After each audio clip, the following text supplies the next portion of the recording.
Sports. We are Blackmore. We are Detroit. Tigers baseball on Fox Sports Detroit is presented by Bell Tire.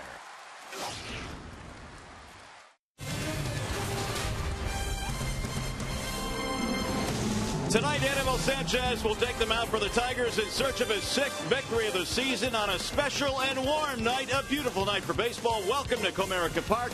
Game 1 in the series featuring the Oakland Athletics and your Detroit Tigers.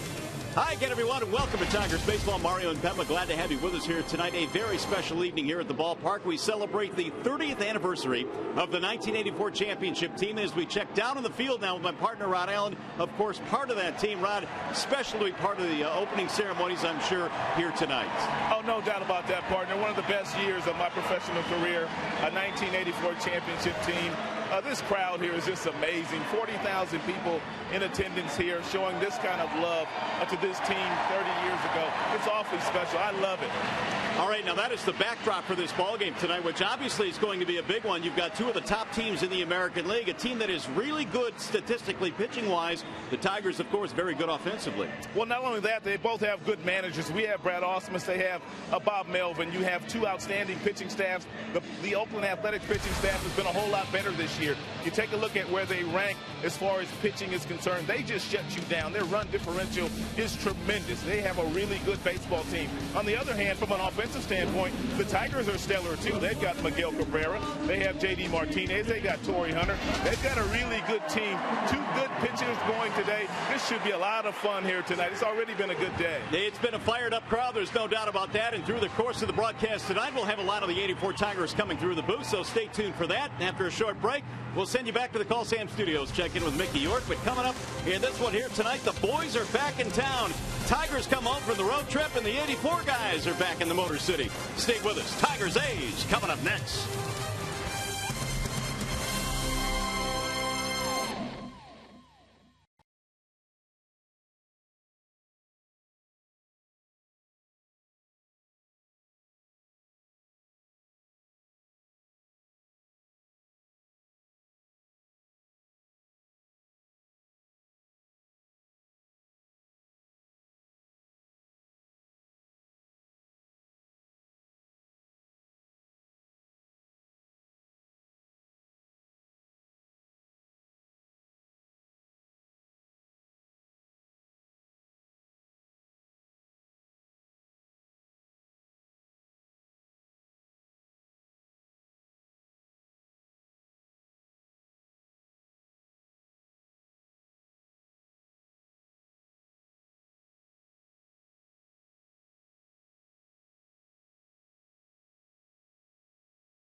We are ready for baseball here this evening. The Tigers and the Athletics, two of the top teams in the American League, squaring off in this series on a special night here at the ballpark.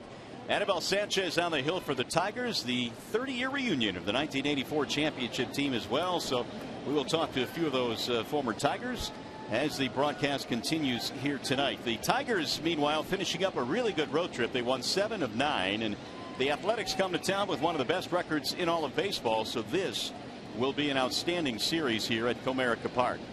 Coco Crisp is leading it off. Anibal Sanchez. And Sanchez's first pitch of tonight's ball game is in for a strike on Coco Crisp. Warm evening for baseball here in the Motor City. Coco batting .287 for the Athletics. He's been hot. .365 over his last 24 ball games. Sanchez ready with the 0-1 pitch. And Crisp will take low and in. 1 ball and 1 strike. 6 home runs this year for Crisp. He has hit safely in his last 4, and there is no question that he is pretty much the stir that straws their drink. He is the catalyst at the top of their lineup. 1-1 is roped on the ground and right by Miguel Cabrera into the right field corner. Crisp will take an aggressive turn. He's going to try to get to second, and he will, sliding safely. Here's the rest of the lineup for the Athletics. It is presented by the Metro Detroit Chevy dealers tonight. And for the A's, you just saw Crisp.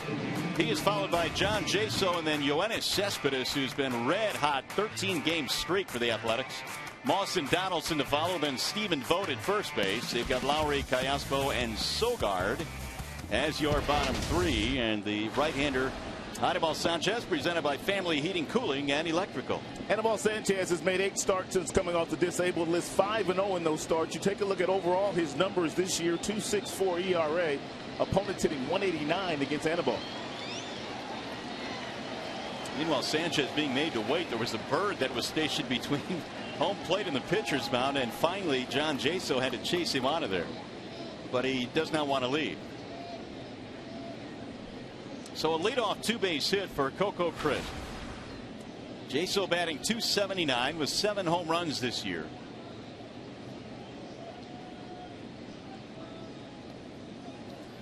And he pops up the first pitch. That'll help. Straight down the middle of the infield, and it's caught by Ian Kinsler. 1 gone.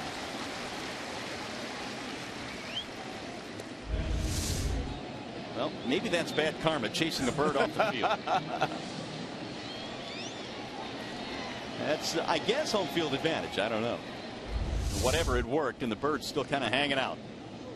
Best seat in the house, albeit a very dangerous seat. Here is Yoenis Cespedes. And not only has he hit safely in 13 straight, but 22 of his last 24, and he really has come on now for the A's. Doing a much better job this year of looking at pitches, not swinging at breaking balls in the dirt, not chasing balls after the opposition has gotten ahead of him. He's got a pretty good strike zone going this year. Early scoring chance for the A's.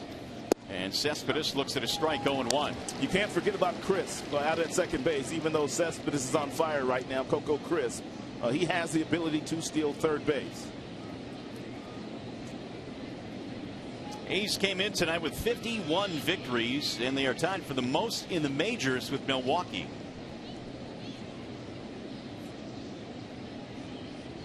Sanchez a long look at second, and he hit him, and Cespedes takes one on the hand. That'll put 2 aboard. Well, the A's don't want to lose Cespedes out of their lineup.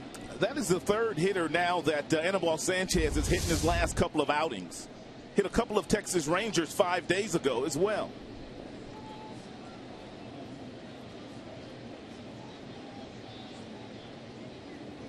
Really not a whole lot he could do to get out of the way. Cespedes will take first base. They make sure he can continue in this game.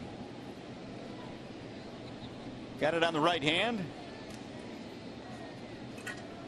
Always makes you a bit queasy if you're the manager, because you just know that there's not a whole lot of padding there. Especially a guy the caliber of Cespedes. And for Bob Melvin, he has been awfully good. So here is Brandon Moss now with 2 men on. Slow start for Sanchez tonight.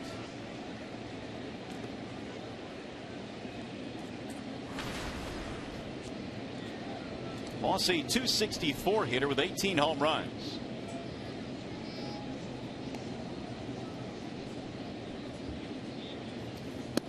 And he looks at ball 1 down low. 7-game hitting streak right now for Moss. He's coming to town fresh off a sweep of the Marlins over the weekend. They've had 7 sweeps of series this year. When you have the kind of pitching staff that they boast, and you add in the offensive team that they have as well, you're going to get that a lot. They've dominated a lot of teams this year, led by Bob Melvin. Outside, 2 balls, no strikes on Moss. They don't give away at bats. They walk a lot. They hit for a lot of power. And Chili Davis, their hitting structure in the last couple of years, has done marvelous work with this offensive team. Bob Melvin has won 57% of his games. And the 2-0 pitch is a swing and a miss. It's not Bob Melvin's first gig as a manager. He also managed the Arizona Diamondbacks and the Seattle Mariners. 2-1 the count. course, the Tigers in recent past have knocked the A's out of the playoffs a few times. They have Crisp aboard at second, Cespedes at first. Driven in the air to right field. On the move is Torrey Hunter. He's going to run it down. Crisp will tag up. He'll go to third and make it easily. 2 gone.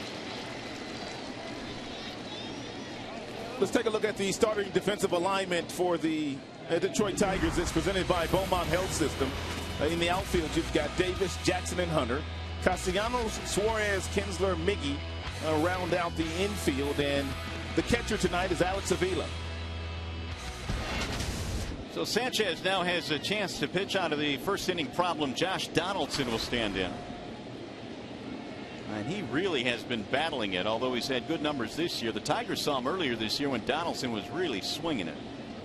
He has since cooled considerably. In fact, only 160 over his last 20 ball games. And then he sends a ground ball back up the middle. Suarez, great play, flip for the force, and the inning is over. What a play by Eugenio Suarez. He saved a run.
The ballpark tonight. Here's the Tigers starting lineup presented by the Southeast Michigan Ford dealers, and it looks like this. Rajai Davis will lead off. He's in left field, followed by Kinsler, who had a huge road trip. Then Cabrera. J.D. Martinez, your DH tonight, filling in for Victor, who is a late scratch. Torrey Hunter is in right.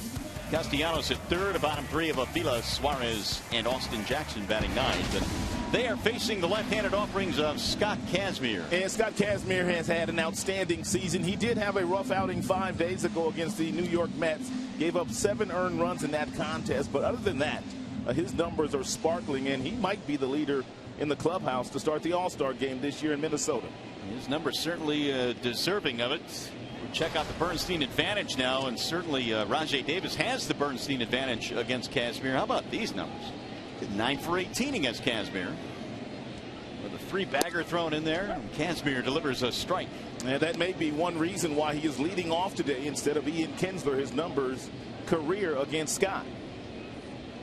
Here's the 0-1 pitch. Swing and a miss, 0-2. Nice change speeds. That's what he featured against the Tigers in that game out in Oakland, where he and Anibal Sanchez hooked up. It was a tremendous baseball game, and the two of them matched each other pitch for pitch. But that change speed is real nice for Kazmir these days.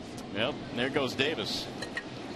And he featured it beautifully in that at bat. Rajai strikeout number 1. And Tim Hortons will sponsor the defensive alignment for the Oakland Athletics here tonight. So you got Cespedes, Crisp, and Moss in the outfield. They've got 23 assists between their outfielders, second most in major leagues. Arizona Diamondbacks number 1. Cayespo, Lowry, Sogard, Vogts in the infield. And Jaso, he's the catcher tonight.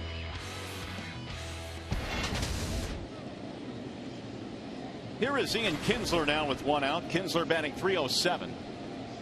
Boy, his average really took a hike with that last road trip. He was balling in Texas, wasn't he? He really was. And, you know, you don't know which way that's going to go a lot of times. Guys are going to be too hyped up or they're just zeroed into play. He handled it perfectly. Of course, it really doesn't hurt when you hit a home run your first at bat. He shoots that one on the ground to the second baseman. Gobbled up there by Sogard. 2 up, 2 down.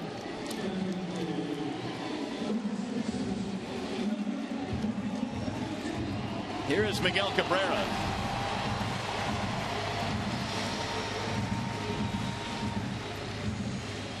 Well, you can credit the Houston Astros for slowing down the middle of the Tigers lineup. Cabrera, although he hit a couple of balls hard, had a rough go of it. 0 for 13 in that Houston series. We'll see if everything changes here tonight. He's got a new pair of batting gloves on tonight. That much we do know. When Miguel goes hitless in any game, he just throws those batting gloves away and pulls out a fresh pair. So he's been changing the last 3 days.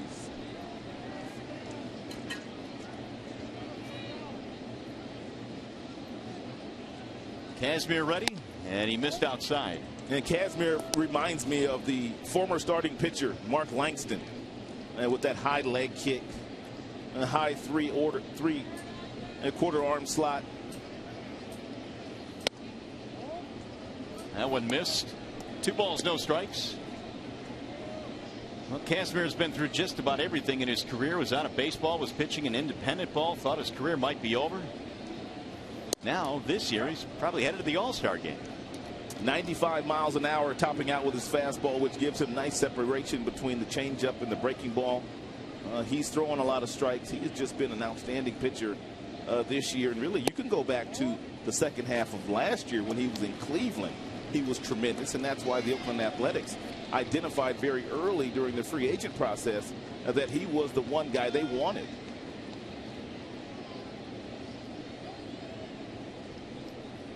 One pitch, fouled off 3-2. Well, part of what has been a dynamite pitching staff, the Oakland Athletics coming in statistically at least leading the American League in many categories. They are the top pitching team in the AL. And Kazmir, a huge part of that. He's in search of his 10th win of the season here tonight, 9-3 record. Here's the 3-2. Miggy fouls it straight back. I mentioned Cabrera was 0 for 13 in that series against the Astros. That was on the heels of going 10 for his first 26 on the road trip. So it's not like he was struggling going into that series. Still, if you're Brad Ausmus, you're pretty fired up about winning 7 out of 9. Here's the 3-2 again. That's going to be a foul ball down the right field line. That's what Miguel did a lot of yesterday, which leads me to believe that he's not too far off from getting a few base hits. 3 of his outs made yesterday were all to right field, and that's what Miguel does when he's not getting hits. He simply forces himself into staying inside the baseball and hitting the ball the opposite way to get back on track.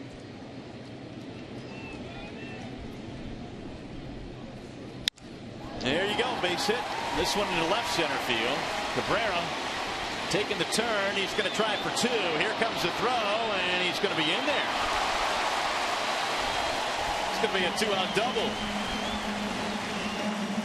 I'm not sure I thought he had a chance, but he made it easily.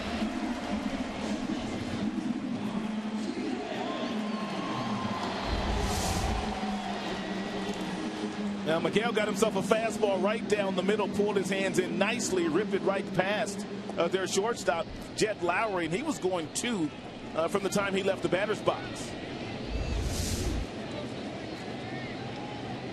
29th double of the year, which is an American League high, and here is J.D. Martinez to try and knock him in.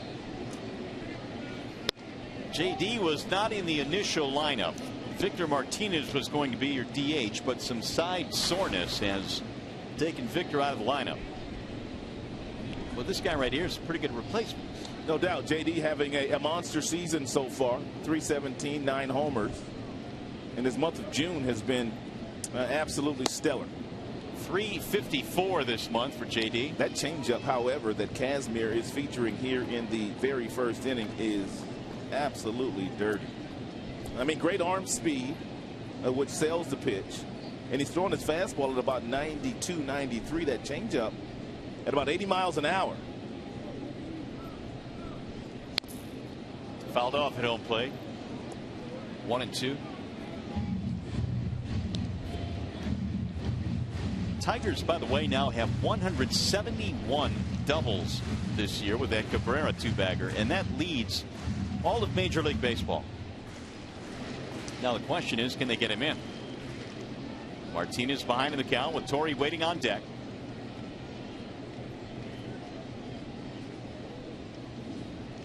And the 1-2. Little roller toward third, foul.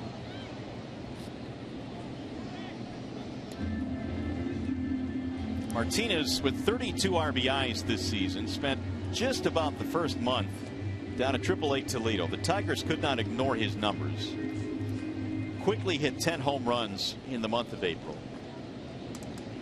And so they called him up. And it's been hard to take him out of the lineup. Whistle that one foul, back out of play. I like, Rod, the way JD has handled this stretch that he's been in. I mean, he just seems to be an even keel guy. Doesn't get too high with the fact that he's been performing extremely well. Well, I think he knew he was talented, even though the Houston Astros let him go at the tail end of spring training. He had to prove himself in the Tigers organization in the minors, as you mentioned. But here's a guy that has had success in the big leagues. Just a couple of years ago, he drove in 55 runs for the Astros, which led their team. Waiting on a 1-2 from Kazmir. Another foul back at the screen. So he's put together a pretty good bat here as he continues to battle the Oakland left-hander.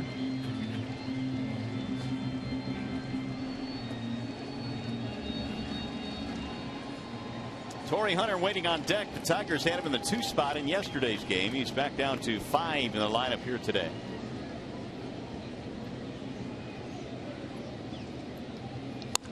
And another ground ball, foul, this time down the third base line, which I'm sure is starting to frustrate Kazmir. A 7-pitch at bat so far, and 5 straight have been fouled off.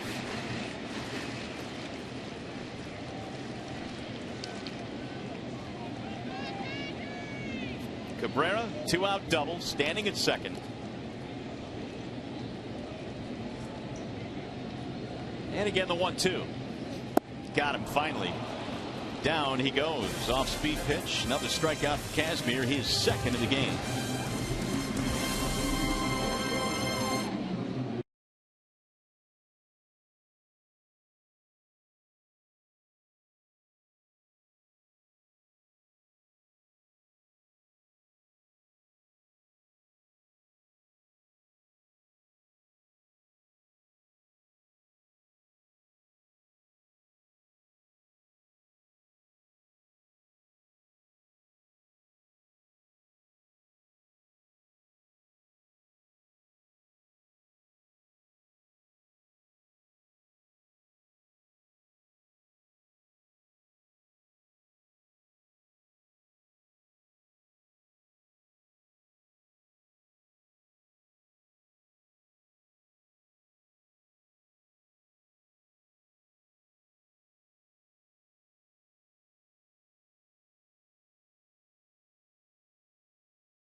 Detroit is brought to you by Comerica Bank, a part of Detroit and the community since 1849. By Chrysler and by Mario Olives, adding flavor to life. Back here at Comerica Park. I didn't know you had your own olives. Here we go. Every time I read that billboard. Sanchez back to the hill in a scoreless ball game. You go to the second. Stephen Vogt leads it off. And a ball outside to Vogt. Jed Lowry to follow, then Alberto Callaspo for the Athletics, who threatened but did not score. They got a double and a hit batter in the first inning. Sanchez with the 1-0. That's in for a strike. 1-1. Vogt batting .317. They've gotten some clutch hits from Vogt. He was called up for AAA early June. Now Sanchez with the 1-1. Line to left field. That's going to sink in for a base hit, maybe more. Davis over to cut it off in front of the warning track, and he's going to hold him to a single. Leadoff man on. Let's check in with Shannon Hogan, who's got some very special fans who were here early tonight. Shannon. Yeah, Joe and Shane have been to lots of playoff games, but you guys had a main mission other than seeing the '84 Tigers today, and I'm thinking it has something to do with your jersey. Yes, we had to get the jerseys. And they actually gave away 20,000 jerseys, but people were lined up really, really early today. You guys got here early yourself. Yeah, we got here like 4:15. There was already a ton of people here. How was the atmosphere here at Comerica Park compared to some of the playoff games you guys have gone to? This place was rocking for the pregame ceremony. There was way more people out there for this than any of the World Series games, and we've been to all of them. All right, can I get a little modeling of this jersey here? I have to say, you guys, the '84 champions on the back. These are pretty good giveaways. 20,000, and I heard they were all out of them by 5:30. So the fans here at Comerica Park having a great time. Mario and Rod, I have lots more new friends to introduce you to as the game goes on. I'll put it back up to you in the booth. All right, Shannon, thanks. And I would agree. I mean, this almost has like a playoff feel here. I was walking in the concourse earlier today, and people are just fired up to be here. You know, it is something to sit up here and watch and look at all the people in the stands. But when you get down there and you're in the infield and you look up at the stands, it's overwhelming. It's overwhelming. It's amazing. Packed house, beautiful night. And the '84 champs in town. 1 on, 1 out here in the second as Callaspo stands in. Leadoff single by Vogt. Lowry has flied out. Callaspo has hit safely in his last 4. Donaldson DHing tonight. Callaspo playing third.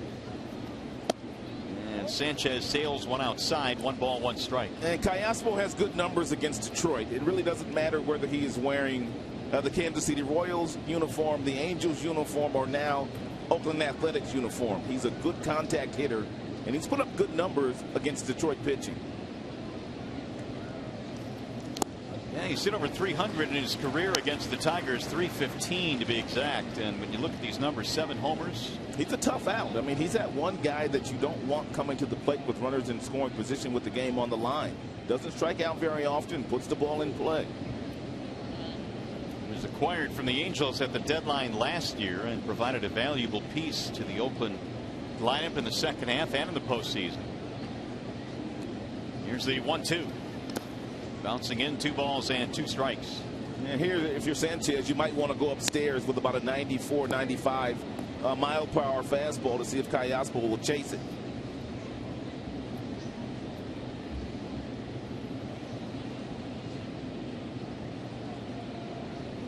Donaldson, or Sogard rather, will be next. He is the number 9 hitter, waiting in the on deck circle. 2-2 the count. He sends a ground ball first base side. Foul ball is the call. That is another thing that Callaspo has done a lot of this season. He has grounded into 13 double plays, which leads their team. Always wondered about guys that bounce into a lot of double plays. What is it about their swing that causes that? Well, they're guys that stay on their backside a long time, even after contact is made, whether he's batting left-handed or right-handed. And because you're so far on your backside when you make contact, you don't get out of the batter's box that fast. 2-2. He's already way on that backside right now. Checked it. Sanchez just missed it. Outstanding pitch, and had he thrown it over the plate, there's no way that Callaspo would have been able to swing at it. He might have been sitting on an off-speed pitch.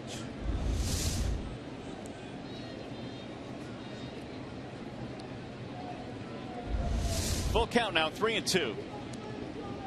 Vogt the runner at first. He's on the move. high fly ball right field. Torrey is on the run, still going back, and that ball is going to be caught. Hunter in front of the wall. Vogt trying to get back, and he will, standing up.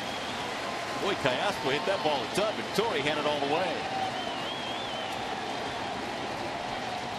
And Torrey had to get on his horse to get there, though. You can see 48, the number, back to play, and running back and making that play on the warning track.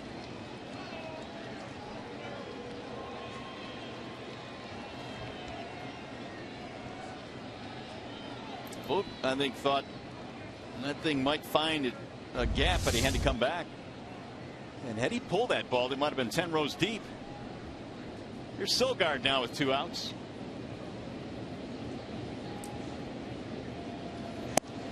It's been a rough year offensively for Eric Sogard, who hit last year .266, this year .193 so far. In fact, he'd lost a lot of his playing time at second base to Cayaspo, but he is now playing at third. Cayaspo is. Here's the 1-0. Sogard looks at a strike.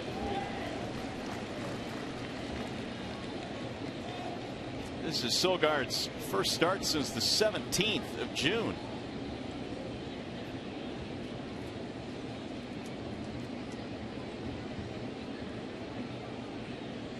Sanchez ready with the 1-1. On the ground to the second baseman, Kinsler, and that's going to be it for the Athletics here in the second. No runs, a hit. 1 man left. We go to the bottom of number 2.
Among our predictions for the Tigers player of the game, presented by the McDonald's frozen strawberry lemonade, only at McDonald's. I've got the starter tonight, Aníbal Sanchez. I've got Torrey Hunter. He's already made one nice defensive play, taking that double away from Cayaspo last half inning. What about the crew tonight? They're going to go with Miguel Cabrera. Crew looking good so far. Miggy hit a double, a hustling double, no less.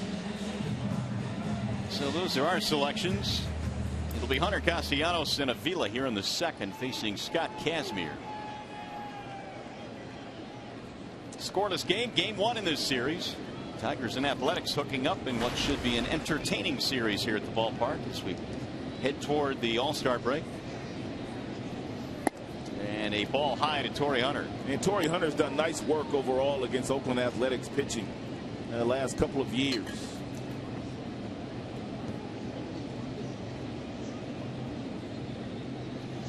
1-0 is lifted in the air to center. Hit pretty good. Coco crisp on the run.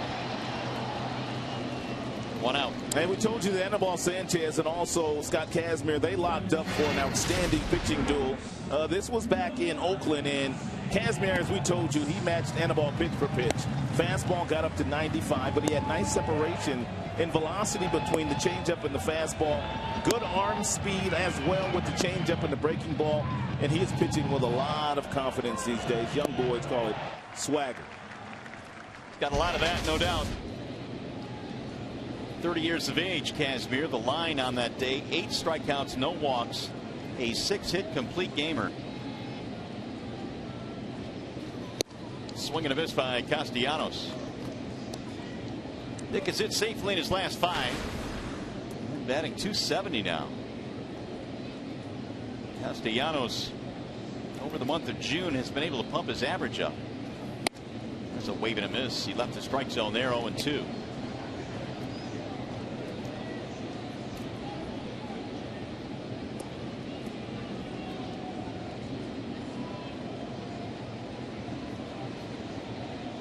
Now they go 2. Bouncing in, 1 ball and 2 strikes. Castellanos at one point was in the .230 range. He has, as we mentioned, jumped his average up all the way to .270. He had that stretch in early June when he had 3 consecutive games with 3 hits. Kazmir tried to get him to chase. Castellanos would not. 2-2 on Nick.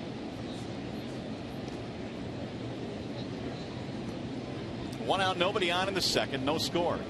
This is a 3-game series between these 2 squads. Now the 2-2. Checked it low, 3-2. These are 2 of the best teams in baseball.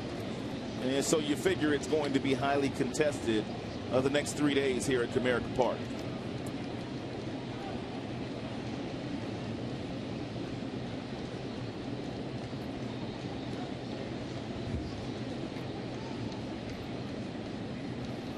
And he lost it, ball 4. Nice job by Castellanos. Gets a walk. 1 on, 1 out. Hey, the Tigers host the Tampa Bay Rays this Friday at 7:08. The first 10,000 fans 21 and older receive a free Tigers Stars and Stripes tumbler. If you'd like ticket information, call 866-66-TIGER or visit tigers.com.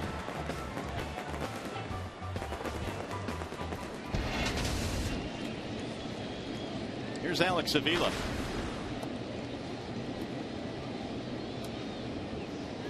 Talking right earlier this year about how the Tigers played that emotional series in Boston. They kind of made a statement after what happened in the postseason last year. Do you think the Athletics feel the same way when they face the Tigers? Well, they really don't want to see the Tigers in the postseason. They're a very talented team, but they also understand if they run into Verlander when he's right, and Scherzer when he's very good, and Sanchez and the way Porcello is pitching, it could be a very difficult series. I mean, not to mention they've got a good team too. But Tigers have that power pitching that can just slam you the door in the postseason. Alex Avila, the batter. Yeah, but no doubt, they're not backing down from Detroit. It's a really good baseball team. They're playing Avila to pull with Castellanos at first. And Kazmir hits the outside corner. 1 ball and 1 strike. And Bob Melvin has been able to mix and match it at different positions. Mix and match, let me get that right, at different positions on the field, lefty righty combinations, and it works very well for them. They have their set everyday players, but they also platoon in a lot of different positions.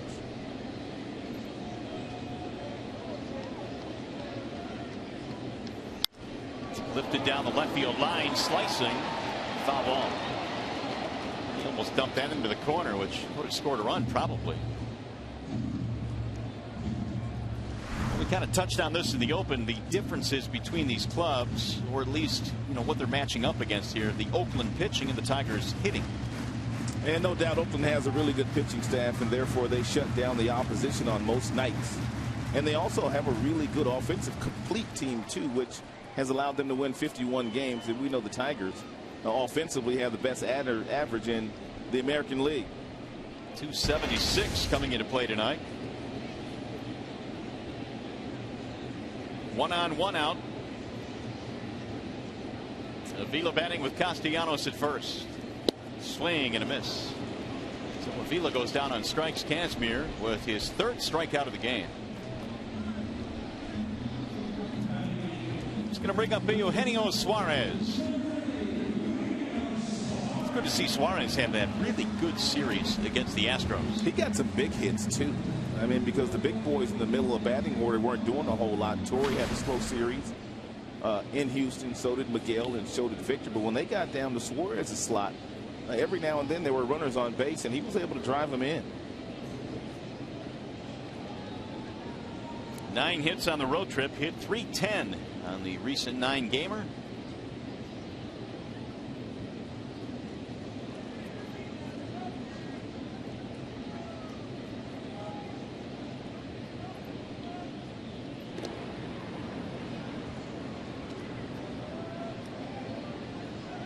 Suarez in that series against Houston was 5 for 11. Eugenio called up early part of the month. Get his opportunity here. Showed up in spring training, played well. Certainly caught the eye of the Tigers, who at that time were considering quite a few different options. As soon as it was announced that Iglesias would miss most of, if not the entire season, they brought in Alex Gonzalez. That did not work out. Danny Worth got some reps and then was sent down. There's a strike call. They traded for Andrew Romine, and right now the combination is Romine Suarez, but Suarez getting most of the playing time. Well, they didn't feel like Suarez was ready to start the season in the big leagues, but he went down to AA and AAA, and he also played very well down there from an offensive standpoint, picking up right where he left off the season before. Runner goes, no chance to throw him out. Big jump by Castellanos.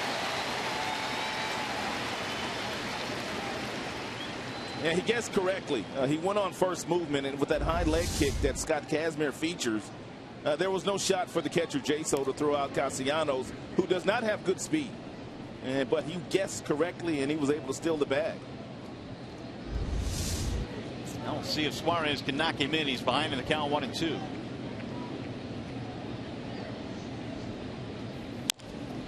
Chopper back up the middle. Sogard on the charge. Nice play. Inning over, no runs, a walk, a steal, a man left. Tigers baseball tonight, presented by Bell Tire.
Detroit is brought to you by Arby's. Try Arby's new King's Hawaiian Roast Beef BLT today. And by Bell Tire. Get the lowest tire price, period. Bell Tire. It is a warm but beautiful night for baseball here in the Motor City. Tigers and Athletics. We celebrate the 30th anniversary of the 1984 World Champion Tigers. On this evening here at the ballpark as Coco Crisp stands in for the Athletics. There's a strike called on Coco Crisp. He'll be followed by John Jaso and then Yoenis Cespedes.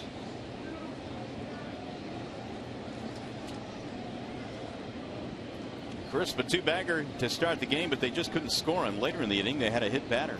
Stranded a couple in that first inning to the A's.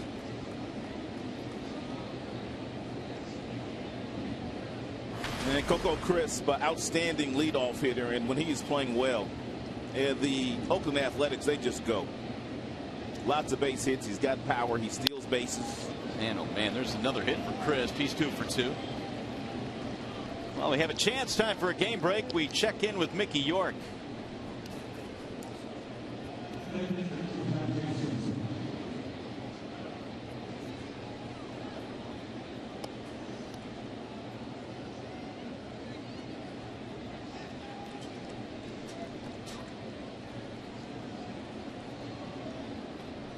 All right, Mick, thank you.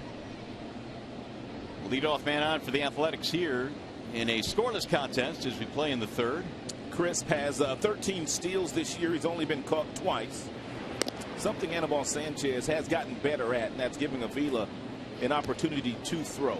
Last year, Sanchez wasn't very good at limiting the stolen bases against him when he was on the mound. Oakland's not leading the league in steals, but their percentage is exceptional. And they have stolen 47 bases, and they've only been caught 9 times. They get on base a lot, so they have plenty of opportunities to steal. They lead the majors in walks. They pick the right spots to run in.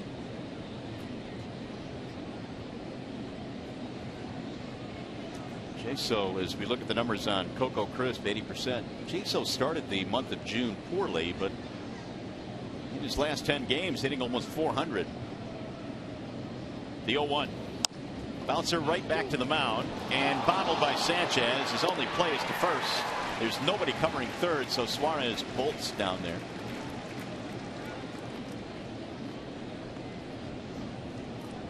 Anibal Sanchez got ahead of himself. He was going to try to get the out at second base to try to get the double play, and he didn't handle the baseball, but he didn't panic. Picked it up and fired a strike over to Miggy, and good heads up baseball by Suarez, knowing that Castellanos was over in right field.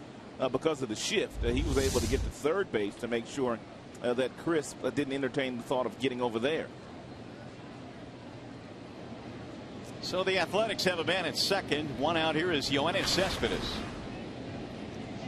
He was hit by a pitch in the hand in his first at bat. He's got a 13-game hitting streak, which is a career high.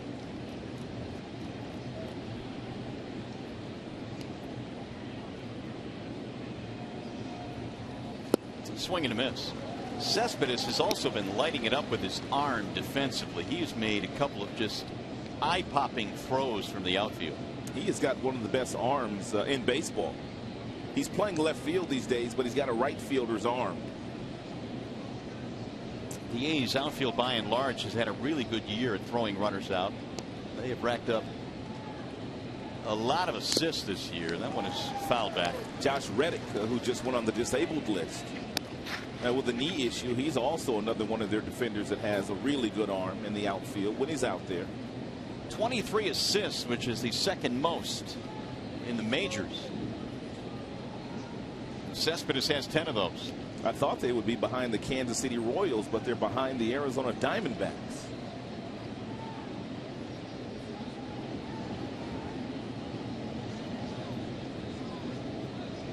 No balls, 2 strikes. High pop-up, shallow right field, long run for Torrey and Kinsler. Who wants it? Kinsler does, and the runner holds, 2 outs. We showed you when these two hooked up in May. We gave you a glimpse of what Kazmir looked that night. Anibal Sanchez was tremendous too. He had a good fastball. He was commanding, and he was first pitch strike on just about every single hitter. He was changing levels with the fastball up, and then he worked down with some real good breaking balls and changeups. He did a very nice job, but he did throw a lot of fastballs that day to the Oakland Athletics hitters. 8 1/3 that day through 111 pitches and struck out 9 Oakland Athletics. He gave up just 3 hits, and when you throw a game like that and you lose, awfully disappointing. If you like pitching, That may have been one of the best days of the year. And for both teams, both guys really showed up that day.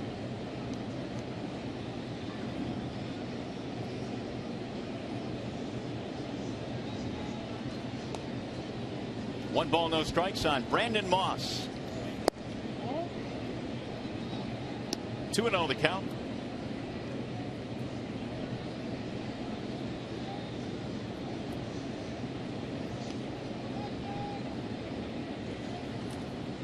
Coco Crisp down at second, 2 outs, no score in the opener of a 3-game set between these two teams. Here's the 2-0. Pulled on the ground, foul. 2-1 on Moss. Flat out to right his first time up. Really has not had a whole lot of success in his career against Sanchez, just 2 for 15. Anibal has had to pitch out of trouble in each of the first 3 innings.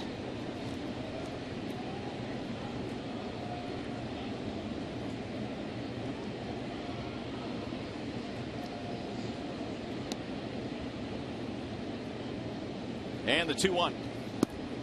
Low and away, 3 balls and 1 strike. And this might be a situation where Anibal Sanchez has got the open base. He's not going to get beat by Moss in this situation, even though Donaldson in the on-deck circle is having a good year. Overall, he has been struggling lately.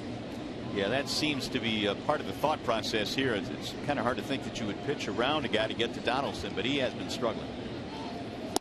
Swing and a miss, 3-2. Real nice changeup there at 87 miles an hour thrown by Anibal Sanchez in a fastball count.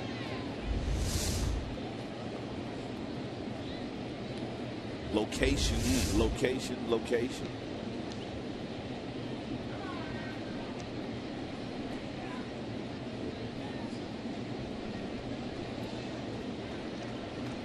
Here's the 3-2. High towering fly ball to center field. Jackson is on the move. He'll get there to retire the side. When we come back, we'll talk with 84 champ Dave Berkman, who authored that big 13 pitch at bat back in '84. We'll be back to talk about that and more.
Ball game here at the ballpark, and again we're celebrating the 30th anniversary of the 1984 championship Tigers, and it's always a pleasure to be joined by Dave Berkman, who is a big part of that championship team. David, and Rod and I were talking about how incredible it is to be on that infield and see all these people in these seats.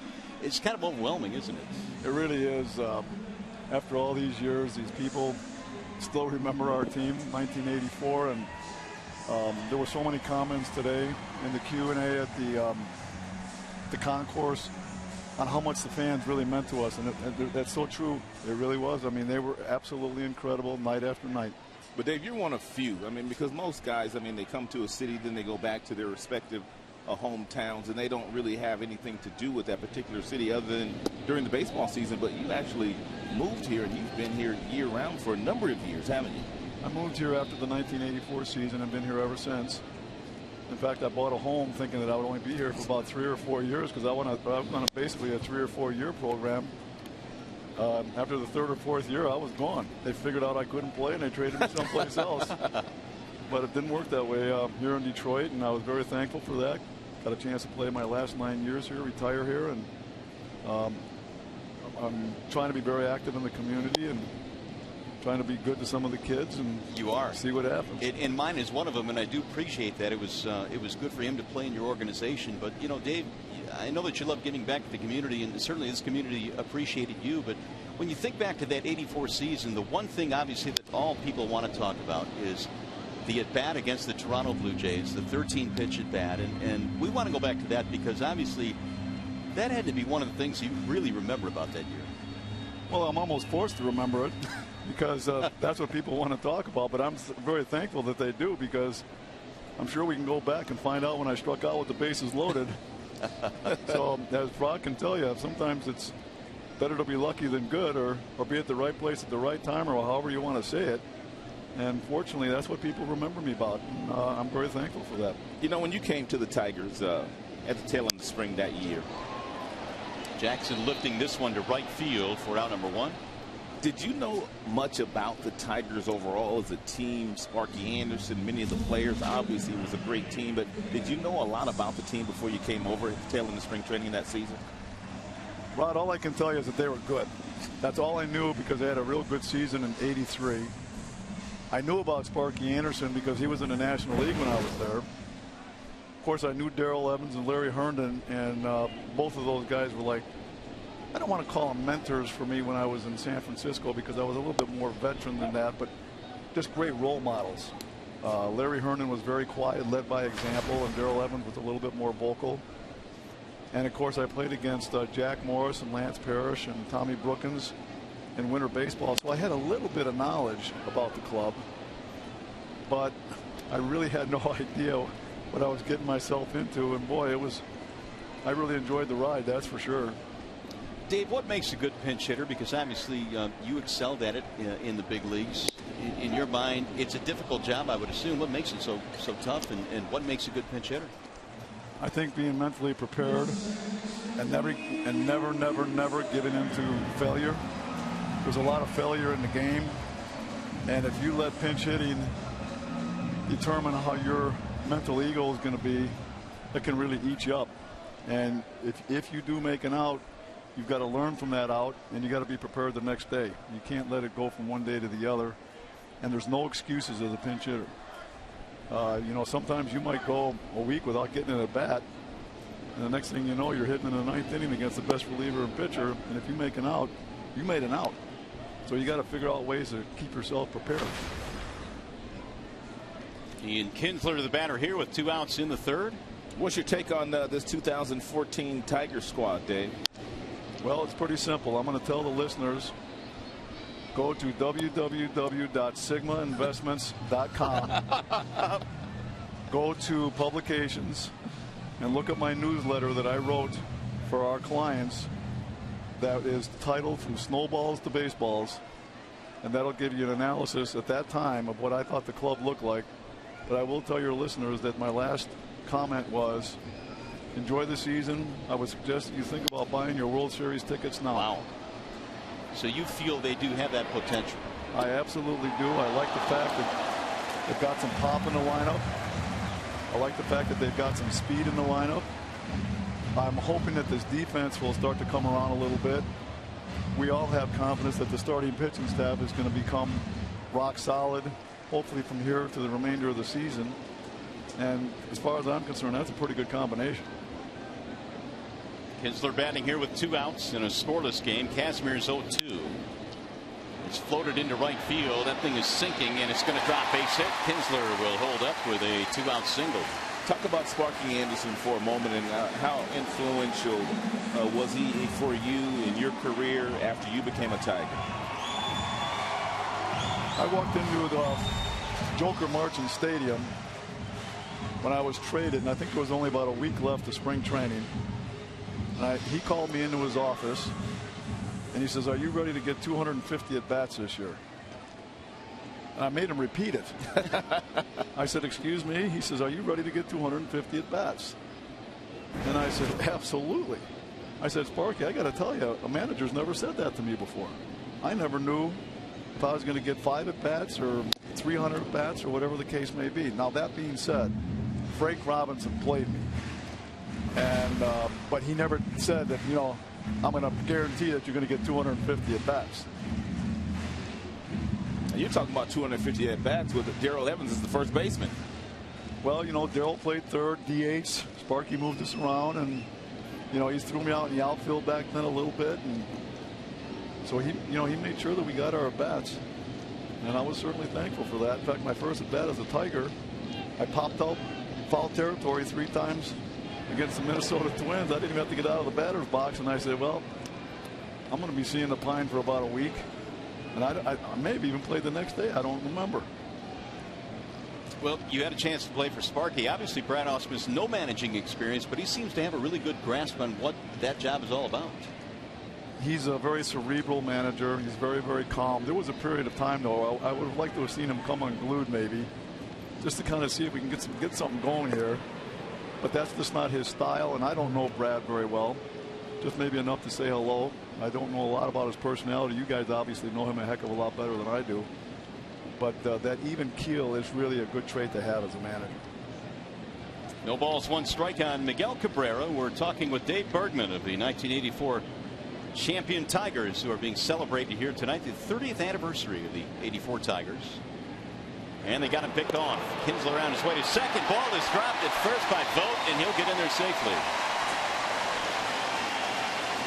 Put a runner in scoring position now for the Tigers. That'll be the second steal of the evening for the Detroit Tigers. Kinsler gets one. Castellanos also got one. Kinsler just kept going.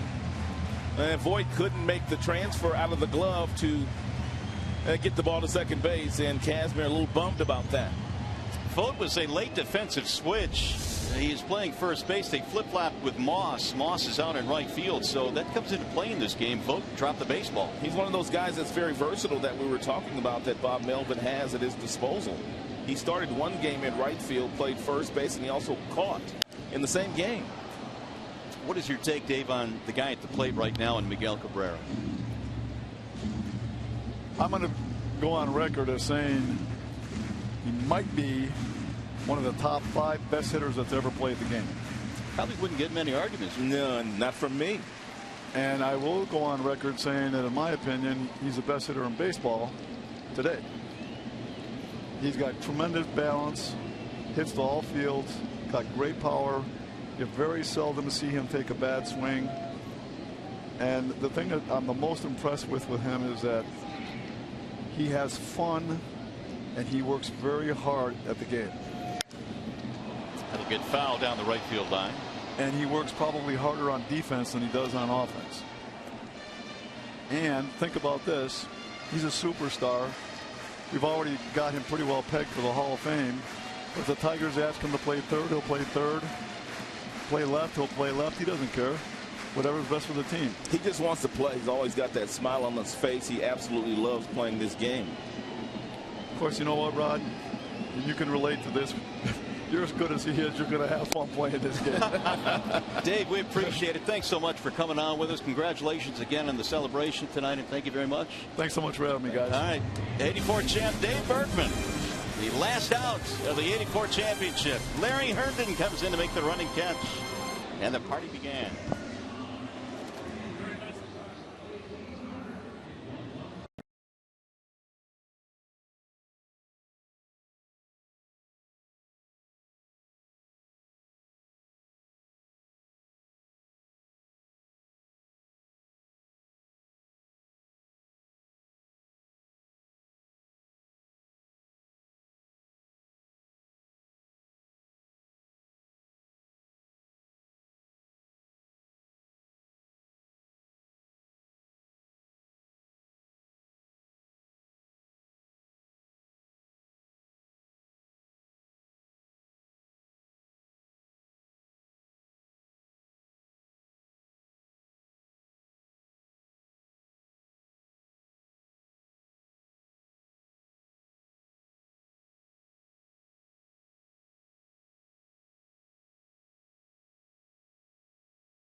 We check in with Shannon Hogan, who has more on a dream come true for an '84 Tigers fan. That's right. Dick Runchie here, longtime Tigers fan. What happened in 1984 that changed your life a little bit? Well, I tell you, it was a great experience. I got to umpire the 1984 American League playoff, the last game in Detroit, where Detroit beat Kansas City 1-0, and then just living the dream. The umpires went on strike, so you got put in the last minute. Yes, the American League asked us to work. We were college umpires, and they asked us to fill in, so it was last minute. The World Series comes back. You're in Detroit. Now you're a fan. Game 5. What was most memorable about that for you? Oh, definitely. The thrill was Kirk Gibson. I umpired Kirk when he was at Michigan State, and then to see him up there and hit that long home run was a thrill that I'll never forget. And the way the fans reacted, the city of Detroit, state of Michigan, it was just a tremendous event that happened. Well, thanks for your time, Dick. Enjoy the game. Great. Enjoy the '84 Tigers ceremony, and we'll see you soon at Comerica Park. All right, thank you. Marion Rattlesnit, back up to you. Hey, Shannon, great find there. Nicely done. How about that, man? Going from umpiring college baseball to umpiring a playoff game. And he also umpired in games where Gibby was in college. So, yeah, I'm sure he's got fond memories of that. But I'm sure there are quite a few people in attendance here tonight that have some very fond memories of the '84 squad. Josh Donaldson leading it off here in the 4th inning in a scoreless game. The 2-2 is low. Yet one more thing, Shannon. You guys, one more thing about Dick. Great guy. Just wanted to say hi. Didn't even want to necessarily talk too much today. He was the first umpire ever inducted into the College Baseball Hall of Fame. That was back in 2011. A huge honor for him. Huge Michigan State guy. And you mentioned, obviously, Kirk Gibson. His son, Cam, is now playing at Michigan State. Awesome. Thanks, Shannon. That's grounded foul down the third base line. What a thrill it must have been. And obviously, '84 has provided many thrills in different ways. And that's certainly a unique way. And a neat story. Stephen Vogt is waiting on deck. Donaldson hit into a force on a great play in the first inning by Suarez, who saved a run. And a ground ball hit back up the middle. Donaldson lines this one to left field. Rajay Davis spinning around, making the catch. Donaldson 0 for 2, one gone in the 4th. Now Stephen Vogt.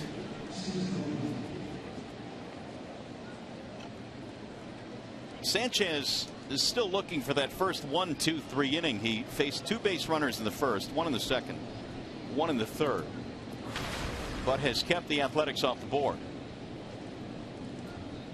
Vogt had a single to start things off in the second.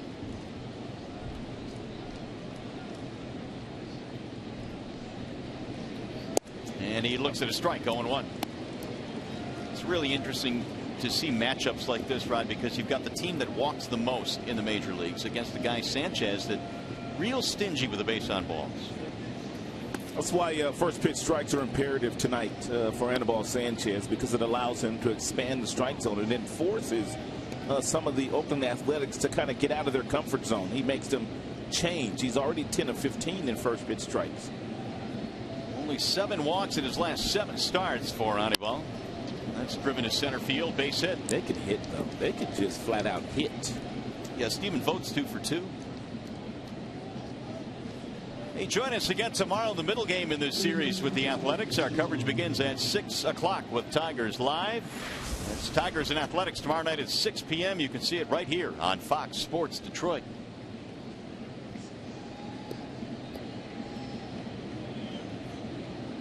Here's Jed Lowry.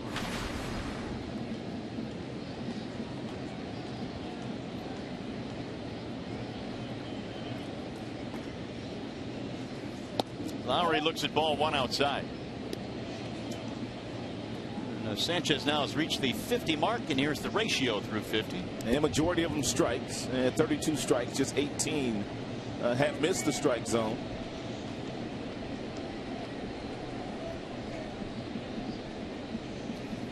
.1-0 is lifted in the air to shallow center field. Jackson coming on, stretching out, and making the catch.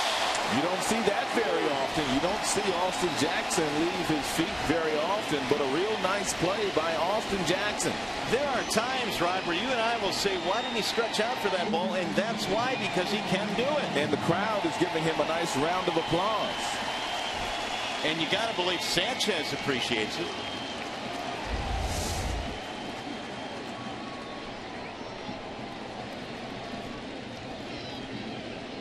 So with 2 outs, nice diving play by Austin Jackson. Yeah, maybe I can do it. Here's Callaspo. Strike called. Jackson had one of those smiles on his face like, look at me, Mom.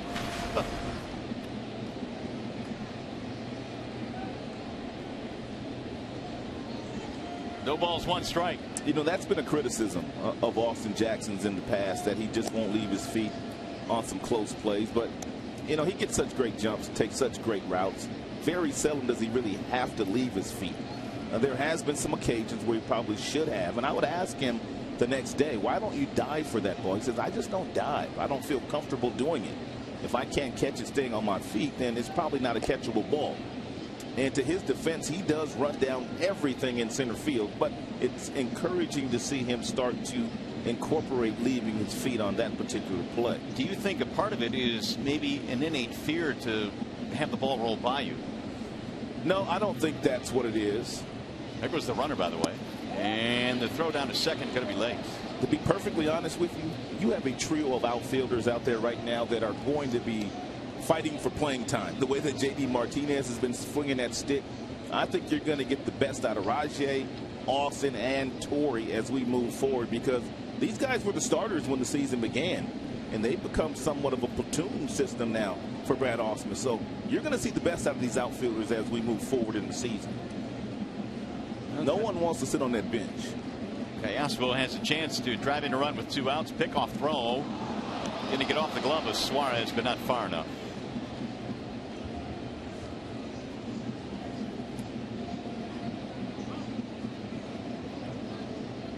One ball, 1 strike.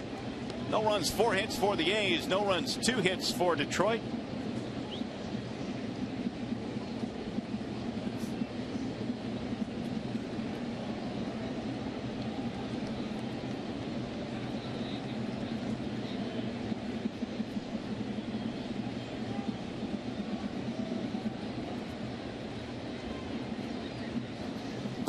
Low and in, and the count now goes to 2 balls, 1 strike on Callaspo. And told you earlier that Callaspo is a very dangerous hitter in these types of situations. Runner in scoring position, 2 outs, puts the ball in play, doesn't strike out very often. Sogard on deck. And which means that Anibal Sanchez should force Callaspo into hitting his pitch. Don't give in to him. Ooh, 2-2. That changeup is such a weapon for Sanchez.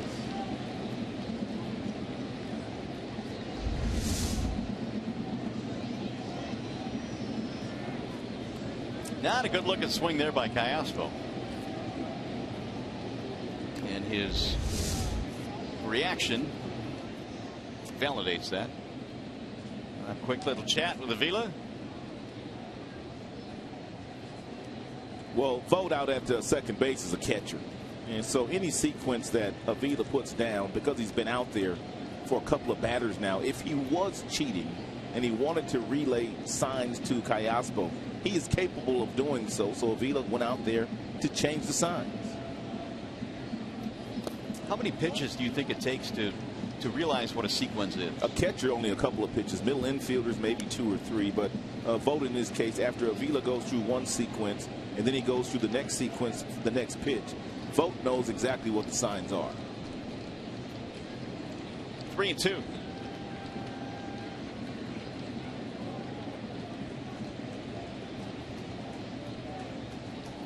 Swing and a miss. Struck him out to end the inning. First strikeout of the ball game. Austin Jackson helped out Sanchez with this diving catch.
celebrate the 1984 World Champions. Jack Morris was awfully good, but so was this guy. Dan Petrie won 18 ball games back in 1984, part of a staff that really got it done for the Detroit Tigers. And it's always a pleasure to be joined by the guy they call Peaches, Dan Petrie, a Southern California guy who migrated to the Motor City. We're able to pitch here in Detroit and pitch in the World Series, Dan, and obviously a great thrill for you. Thanks for taking time and coming up here. But these events, I don't know what you could say about these events. I mean, look at this ballpark. It's jam-packed, and all of a sudden, here you are in front of all these people. It's got to be a great feeling.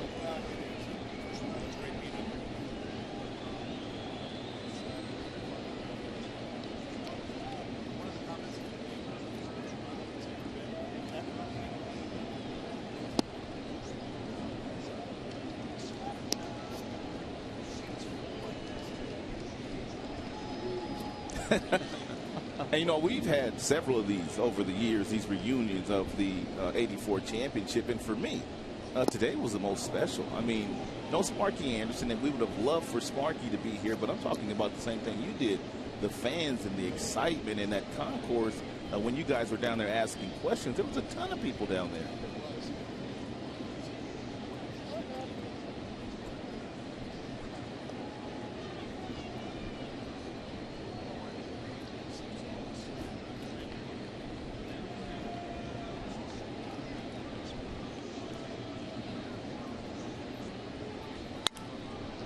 No doubt.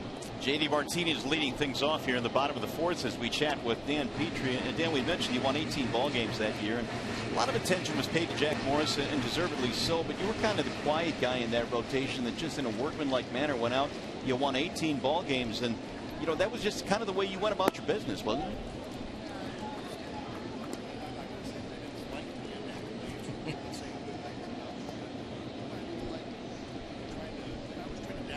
Right.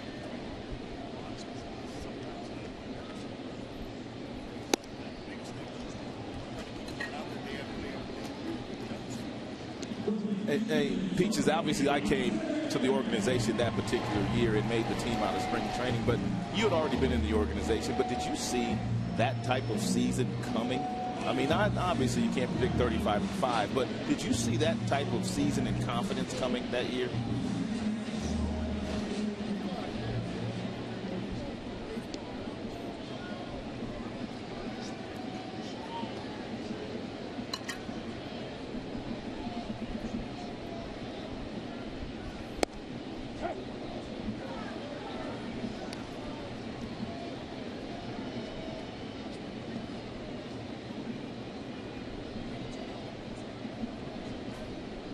Torrey Hunter, the batter here with one out. He strokes one in the air to center field. Hit pretty well. On the run is Coco Chris. He'll track it down for out number 2. You have a couple of really good center fielders in play here today with Chris and Jackson. Good running catch there by Coco.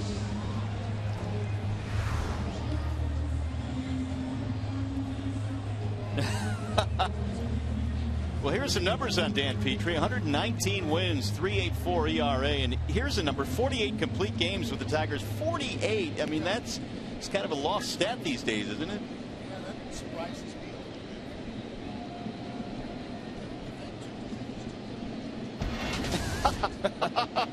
Hey, talk about Roger Craig for a moment, who was the pitching coach on that 84 team, because obviously Sparky was Sparky, but Roger Craig was just tremendous at stealing signs, and obviously his pitchers had a very good year.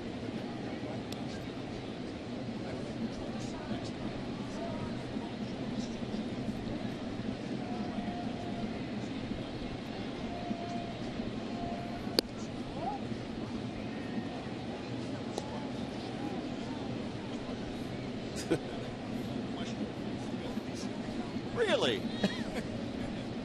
No doubt. Stop.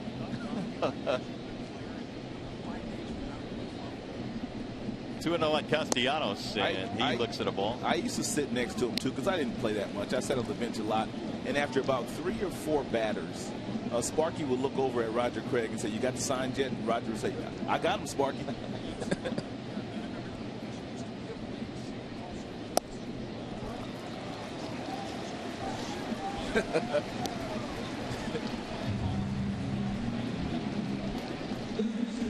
Really? So when Lance was young, Sparky would call a lot of his pitches? Roger would. Oh, okay.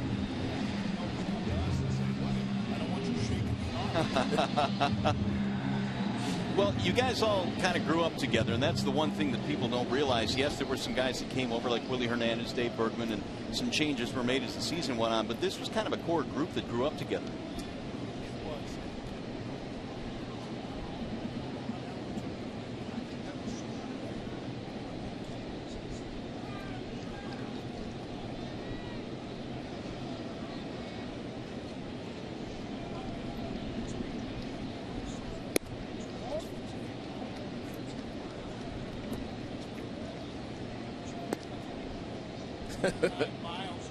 Right. Yeah, that got me over there. I mean, this to make that team, I mean, from minor league spring training was amazing, especially with the core group that you guys had. And I'm just happy that I was able to get a few hits and contribute while I was there. Right.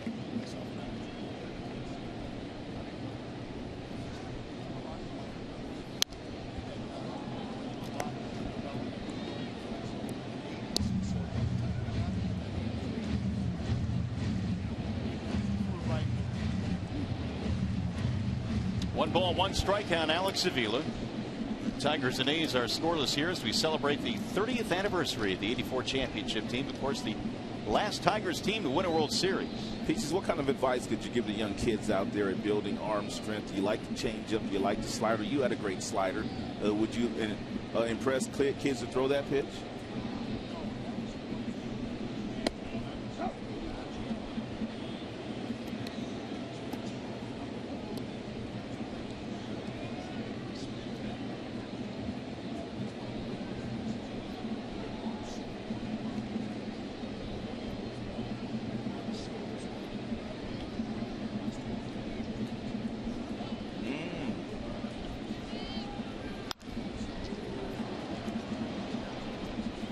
Avila bounces out to end the inning. Always a pleasure, Dan. Don't be a stranger, man. Pop in the booth anytime you want. All right. Dan Petrie, part of the '84 championship team, big member of the Tigers staff.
Sam Bernstein Law Firm, official legal services sponsor of Fox Sports Detroit. And by the new Chevy Silverado light duty and heavy duty lineup. Well, it's a scoreless game as we go to the top of the fifth inning. We apologize. Apparently, Dan Petrie's mic was not working. They could hear us, Rob, but they couldn't hear Dan. Now, that was the same mic that Berge was using. It was, and Peaches was so good, we might have to go run him down so he could come back. Man, I mean, he gave us a lot of great stuff regarding the '84 team. Well, we apologize for that. We'll check our headset in the meantime. Anibal Sanchez goes back to work, and Anibal here in the fifth inning will face Eric Sogard to start things off. Sogard is 0 for 1. He'll be followed by Crisp and then Jaso. There's a bouncer back up the middle. Suarez to his left. Sogard is out. He's 0 for 2. 1 gone. Now this game is shaping up just the way the game shaped up when the Tigers made a trip out to Oakland earlier this season, and the game was also pitched by Sanchez and Scott Kazmir. There were a lot of goose eggs on the scoreboard. Yeah, no surprise as to what's going down here tonight. 0-0 in the 5th. Alan Trammell was telling a story today about Brad Ausmus. He said he played with Brad. He said he also coached Brad in 1999, the last season at Tiger Stadium. Alan Trammell was a hitting coach on that particular team, and then they both were neighbors out in San Diego. Occasionally they do lunch. They get together quite often. They're very good friends. No balls and 1 strike on Coco Crisp. Well, it was fun to see Tram back here at the ballpark along with Lou Whitaker. Sanchez ready with the 0-1. They have not been able to keep Coco off the bases. Single and a double. Yet he has not scored.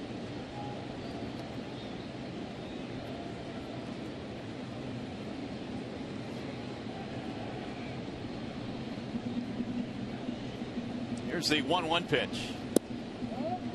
There must be, Rod, some intangibles to this Oakland A's team to help them win, because in their last 20 games, they've won 13 of them, yet Lowry, Moss, Donaldson, none of them are hitting. Well, they figure out ways to win games. Obviously, they got a really good pitching staff. They're led by Bob Melvin. He's very smart. He's very prepared. Billy Beane is the architect of the team. He's their general manager.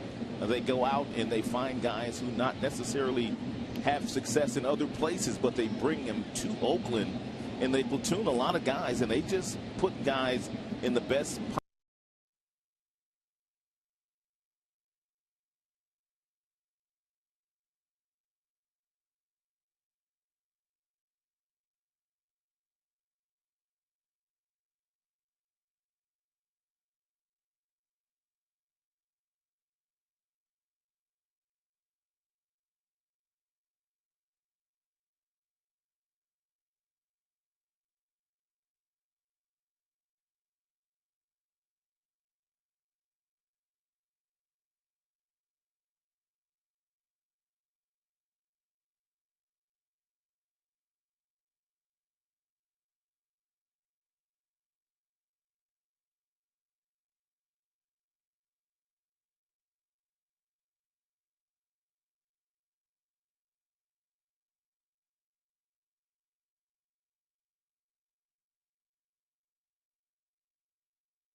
Sogard still has, watch Sogard's glove, foot, glove to foot.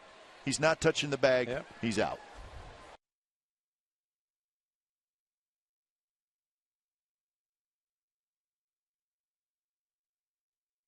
Maybe he didn't realize that Rajay was off the bat. Probably not. And so that's why he went back to apply the tag, thinking that he had overslid because the awkward way in which he went after it.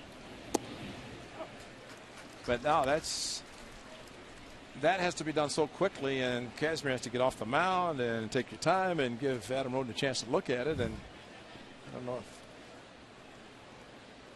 but fortunately, Kinsler didn't get a hit. Cespedes does, right up the middle into center field. So for the 4th time in 6 innings, the A's have their leadoff man aboard. I'll try to go inside with a fastball after actually back-to-back, but he missed location, and a hard single up the middle. Look at all the space up the middle.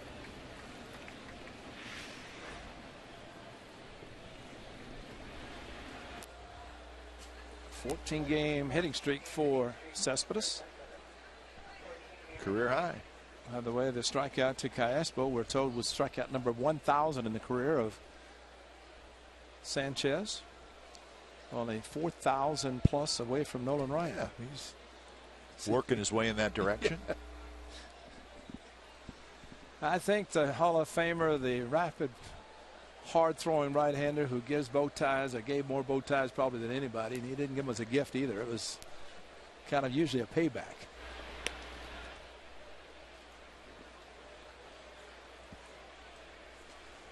So Doug Jennings in Miami. Doug Jennings played for the A's in the late 80s and 90s, early 90s. He was one of the victims of Nolan Ryan when he foolishly asked to check the baseball after a ball was in the dirt. Base hit for Moss. So the A's have 2 on and nobody out. So another opportunity. I think a lot of times with Sanchez, you have to guess and hope to guess correctly. And I think both these hitters, surprisingly, both have seen fastballs. Cespedes hit a fastball. Moss got a fastball. And now probably we'll see Sanchez go to the off-speed pitches. It is the 3rd time through the batting order, and sometimes pitcher and catcher will kind of change their philosophy, their pitch calling. And in the early part of the game, Sanchez, who had runners in scoring position, was utilizing the off-speed pitches. See if he goes back to them now the 2 are on. First one is just a bit inside to Donaldson, who was robbed of a hit and an RBI in the 1st inning by Suarez, and then lined out to Davis and left in the 4th.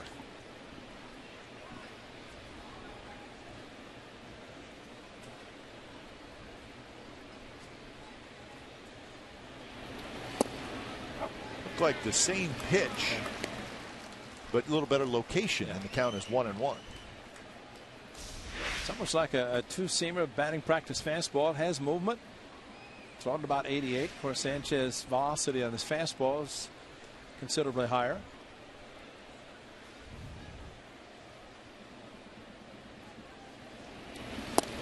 That one runs inside, so the count 2-1 to Donaldson. 6 hits now for the A's. Tigers have 3. There has not been an error in the game.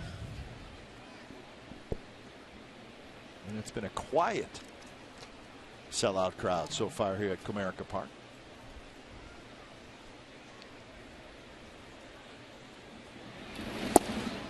Just a touch low, 3-1.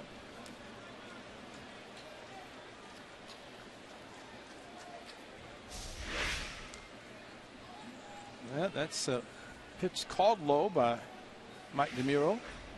I said Lou earlier. It's his late father, the former Major League umpire in the American League, the late Lou DeMuro.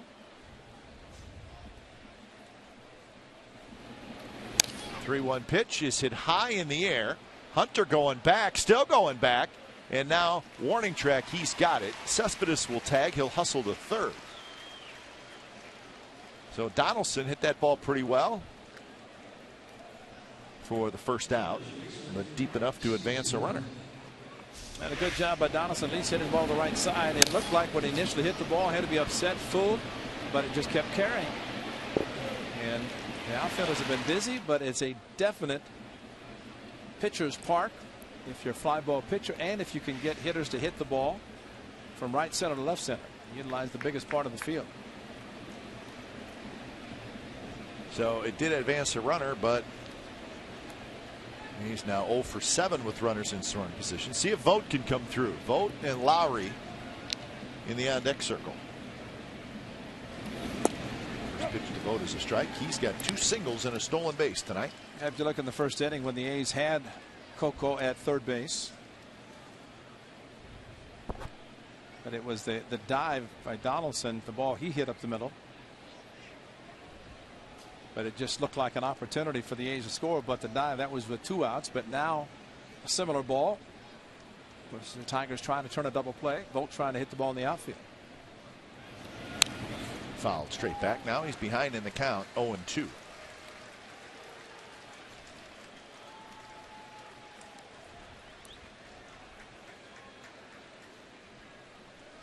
Vogt, a hot hitter. He's got 17 hits in his last 46 at bats. Notice all that pine tar on his bat. No batting gloves, just wrapping the hands around all that sticky pine tar. That's a gamer, man, when you can go up there with no batting gloves. Get all the pine tar. 0-2 pitch. Hit high and foul into the seats.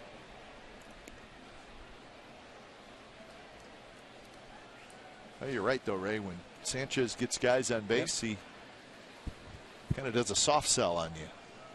But 0-2, it goes 94. So he can go anywhere from 88 to 94 with variations of his fastball. And really surprised that he threw the fastball, a pitch that Vogt could have hit the outfield. He like probably more to turn over the ball and try to get a ground ball. Vogt trying to hit a fly ball deep.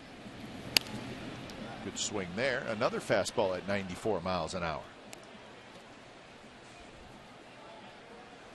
The old theory is the old pitching backwards, where you get ahead of a hitter as a pitcher. You go hard figuring he's shortening up, trying to hit anything that's thrown, unlike what Saltalamacchia did on Saturday when he took a 2-2 fastball down the middle. And if you're behind in the count as a pitcher, you throw something soft because they may be geared up for the fastball. So they call it pitching backwards, but it's called really pitching smartly. Another 0-2, and it's popped up behind third. Could be trouble. Rajay Davis coming in, and Rajay Davis makes the catch.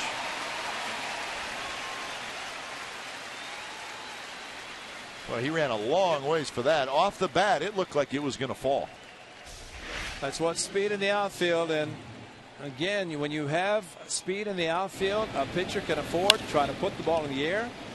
You had 3 guys converging, Rajay sprinting, and everybody else got out of the way. Rajay had it easily once he got the full speed going.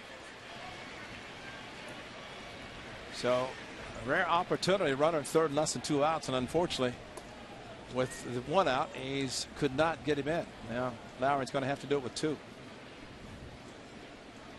Now Lowry, fly ball to left, and a shallow fly ball to center that Austin Jackson made a nice diving catch on, and the first pitch is outside.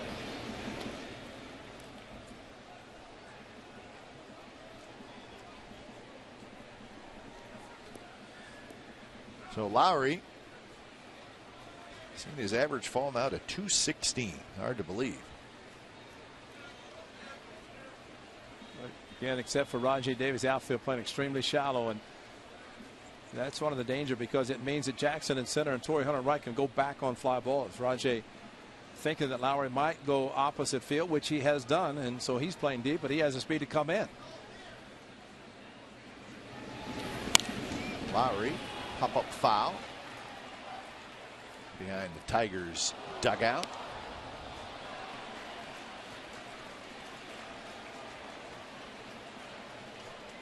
So the count 1-1.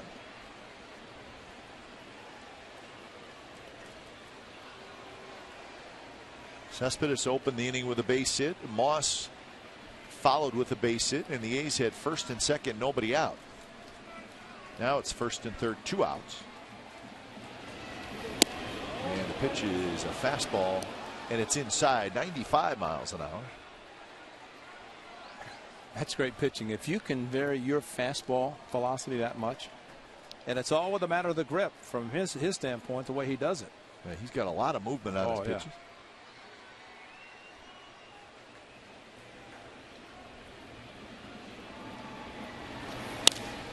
And that's hit to right center field. That's a base hit. Cespedes trots in to score, and Lowry comes through with a 2-out RBI hit, and the A's lead 1-0. Just talk about all the line drives that have been caught.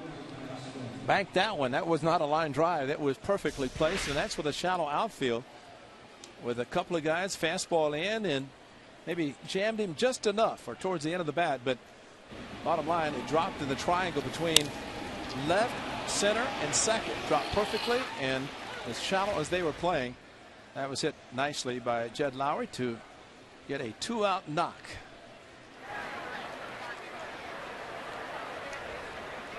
So here's Callaspo. Callaspo takes a pitch a bit low. So RBI number 29 for Lowry.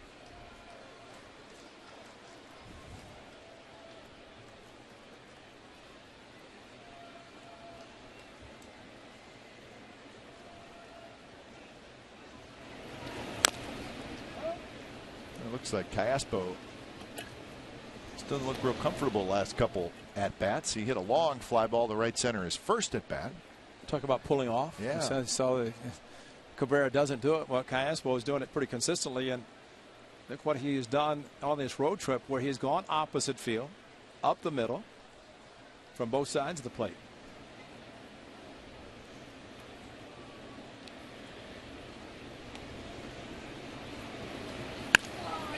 This one hit high in the air toward Torrey Hunter. And Torrey Hunter has it side retired. A's get the first run of the ball game. Lowry with a 2-out RBI single. So bottom of the 6th coming up. The A's 1, the Tigers nothing.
It's brought to you by McDonald's, and it has to do with Miguel Cabrera, the MVP winner.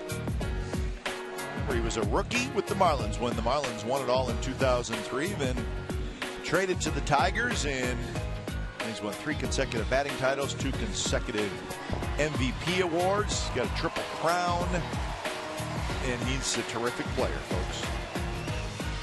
I'd say it's a pretty smart idea by the Tigers to lock up the big man for the rest of his career. So his 2 MVP seasons, very similar. And if you just want to go pure numbers, probably the 2013 season just a shade better if you want to be picky, but that's the man spending the money of Mr. Mike Ilitch, the owner. Dave Dombrowski, president, CEO, general manager. He's got all the titles, but Mike Ilitch, of course, the owner. And Mr. Ilitch is wanting a winner.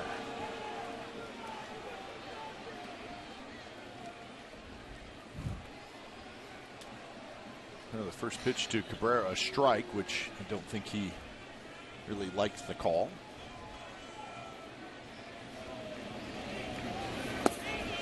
Cabrera is 31 years old. He has 2,090 hits in his career. He has 378 home runs. I think number 2,000 was a 3-run home run.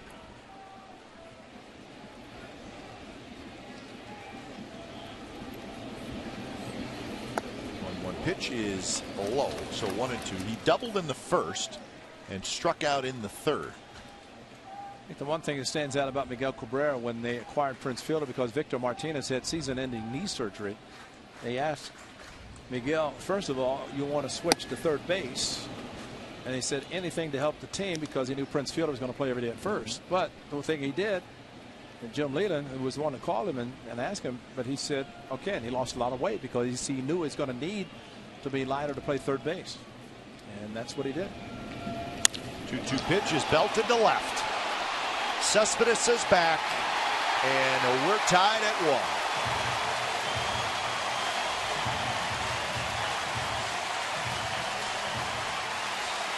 1. Ray, I think it was a changeup. It was a changeup. Yes, it was. A high changeup, very similar to the one that was thrown to Dustin Pedroia at Oakland and the Boston start that Kazmir had. There it is. There it goes. And Miguel Cabrera is a very, very smart hitter, and he can sit on pitches. He swung at a pitch inside, but this time he didn't miss the changeup. And unfortunately, the ball jumps off his bat the way it does, and it just seems when he makes contact, you're hoping that it stays in the park, but it's in the bullpen.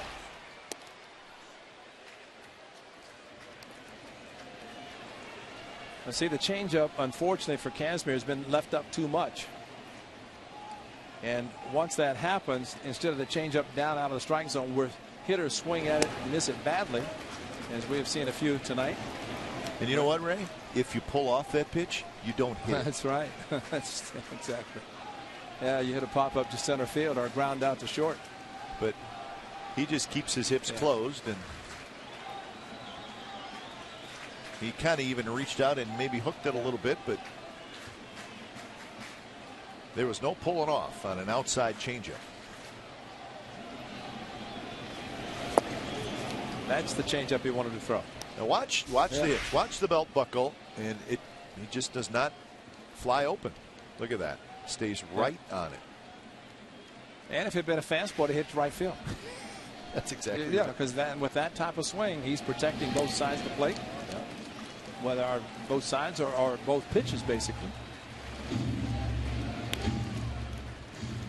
But the 2-0 changeup to J.D. Martinez was the one that tried to throw to Cabrera, but he didn't get it down out of the strike zone, and maybe Cabrera wouldn't have swung at it anyway. But this guy's a little more aggressive, especially in certain counts. So J.D. Martinez, who struck out his first 2 at-bats, walks. So that's the 3rd walk for Kazmir, and he's got 7 strikeouts. So he's now at 89 pitches.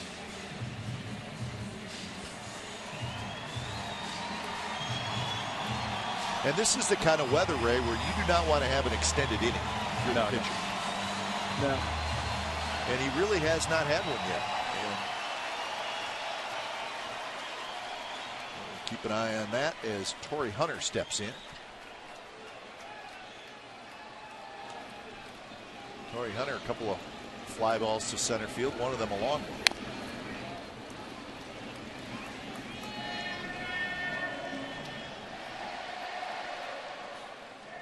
See Kazmir wiping his hand and his wrist on his pant leg, with it being It's 1 or 2. How many humid? How many uniforms Steve Vucinich has brought for each player, because especially everyday players or pitchers who go through many uniforms. So really, Ray, you want to have, you want to have a little moisture on your hands and your fingers when you're pitching, but when you sweat like that, you have too much. You don't want the perspiration running down your wrist into your hand. That's why pitchers can't wear sweatbands and position players It's too can't. bad. You should be able to wear sweatbands. Yeah, that's put eye black like Roger Clemens did back in playoffs.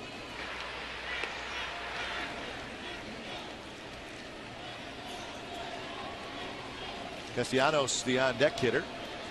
So a Miguel Cabrera home run has tied it here in the 6th inning.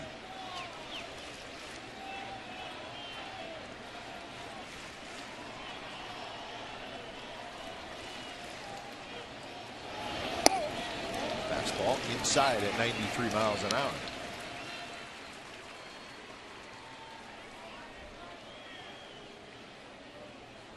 So that's what Cabrera hits against the different pitches.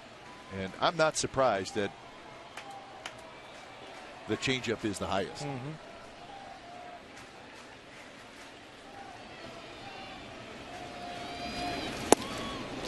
Because there may be that feeling too. It's like,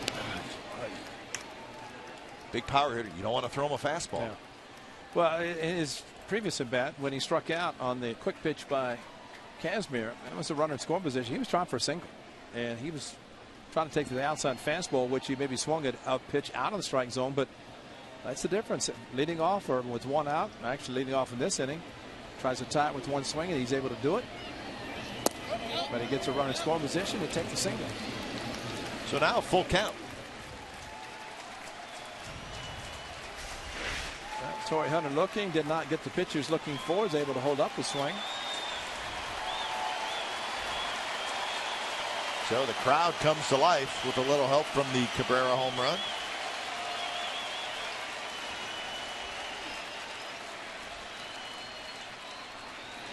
Martinez stays at first, and the pitch is fouled straight back. It was an off-speed pitch. So 95 pitches for Kazmir.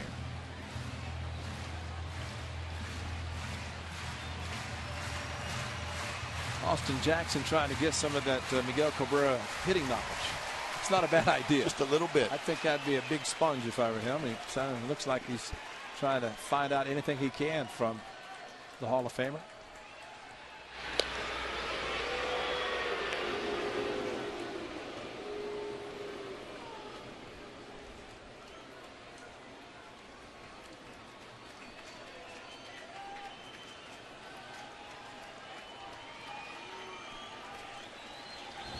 Well, full count. Kazmir's got to come in.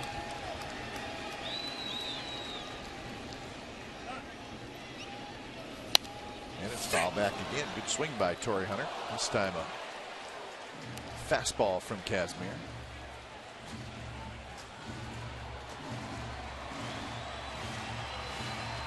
So did you hydrate before the game? Because if you start getting thirsty, it's too late.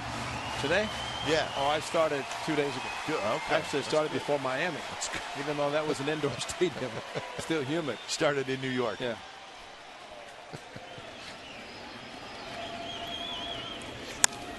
This one's driven to center. Coco's going back, and J.D. Martinez is going to tag up, and he is going to make it on a close play, but he gets in with a feet first slide. So Coco got back. He got it quickly into the cutoff man, and they almost got Martinez. You can see J.D. Martinez went about halfway and then realized it was going to be caught. There's the relay, and unfortunately, J.D. Martinez able to get in safely, but very smart base running, something we talked about in Miami, Kipe, where a ball hit deep enough once it's pretty well known that it's going to be caught. You might as well tag up. That's a long way to straightaway center. Plus, Coco does not have the great throwing arm. It's blocked by Jaso. It's a big league block there.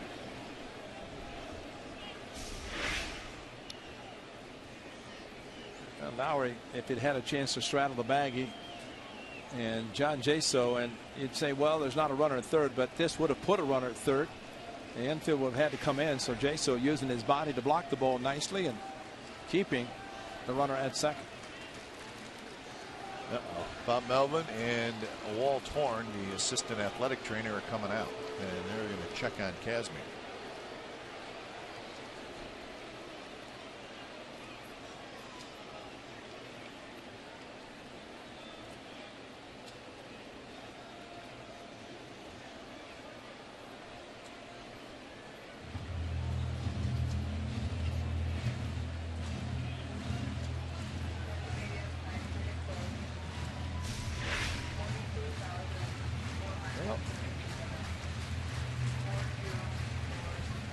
mean, it is a tough night to pitch. Yeah, it is. I mean, it's so hot and humid.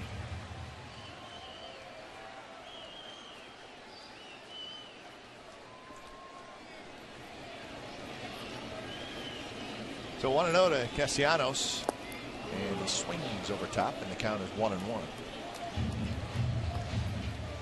If Casimir is walking around, which we have seen him do that may be just as much trying to catch his breath, because with the heat and humidity, now Bob Melvin's going back out again, and he might not have locked. He's going to go straight to Otero. So maybe it's more than just him trying to catch his breath. There's something evidently that's going on. Well, there's a change up in the dirt, and no. Oh, so yeah. I mean, listen, it could be cramps. It could be a whole host of things. And that might not have been a changeup. Might have been a fastball that he just buried in the ground. So when it's time for change, think Speedy Oil Change and Tune Up your oil change, tune up, and smog experts.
As the captain, Jarek Jeter, takes the field in his last All-Star game ever in what promises to be an emotional and unforgettable night.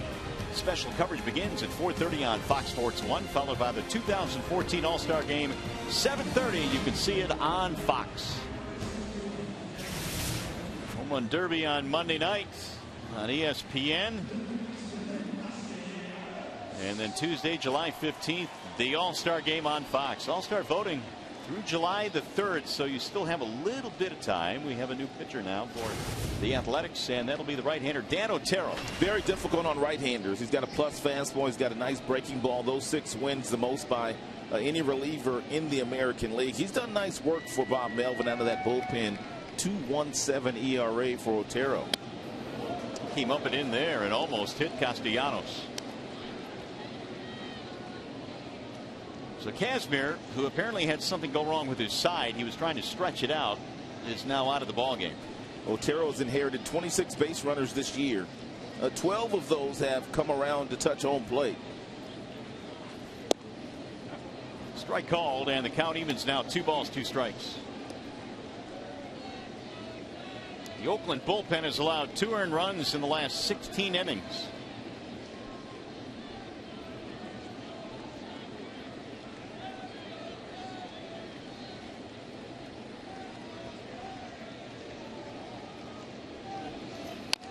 Little chopper back to the mound. The runner will hold, and Castellanos is out. 2 gone now, and here's the All-Star voting that was released today. The American League All-Stars, at this point at least, look like this. And it looks like the Oakland Athletics are well represented with Josh Donaldson at third base, Cespedes in left field, Miggy, of course, representing Detroit.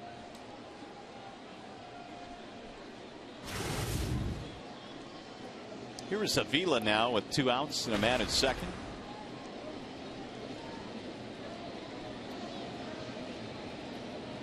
Alex strikeout, ground out. Tigers trying to take the lead here with 2 outs. 1-1 game in the 6th. Bouncing ball to first. That's a fair ball fielded there by Vogt, and that'll end the inning. So no further damage done. However, Tigers tie it up. Cabrera goes kaboom. It's a home run to make it a 1-1 game.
Type of ball game we kind of expected. 1-1. Each team got a run in the 6th inning. The Tigers scored theirs on the Cabrera home run.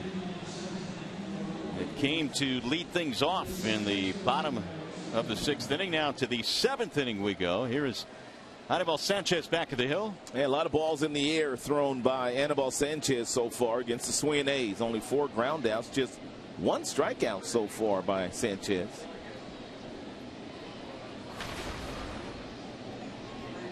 Well, the Athletics will have the number 9 hitter Eric Sogard lead it off, and then Coco Crisp and John Jaso facing the right-hander. Sanchez delivers strike 1 on Sogard, who's 0 for 2, couple of ground ball outs. Kazmir's out of the game, but Sanchez is still in. The 0-1 is outside, 1 ball, 1 strike.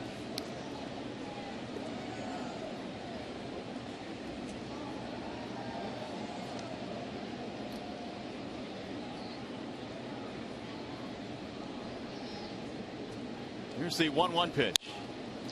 Little looper in the shallow center, but it's going to be caught by Austin Jackson, and the first out here in the top of the 7th inning. Hey, by the way, see the Tigers play the A's tomorrow or Wednesday and get the weekday value pack: 4 tickets, 4 hot dogs, 4 bags of chips, and 4 drinks, all for a discounted price. Call 866-66-TIGER or visit tigers.com.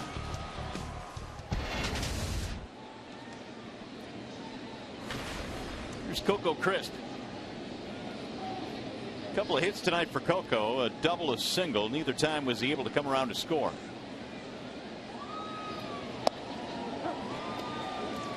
Sanchez tonight has had just 1 1-2-3 inning. That came back in the 5th. There's been some traffic. The Athletics have 7 hits.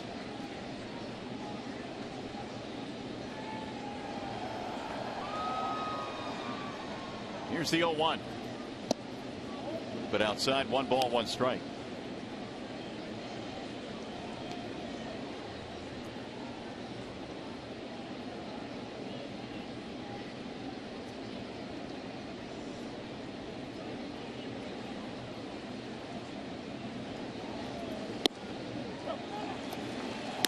Now Crisp behind the count, 1-2. A couple of real nice breaking balls to get ahead of Coco Crisp. keeping him off balance.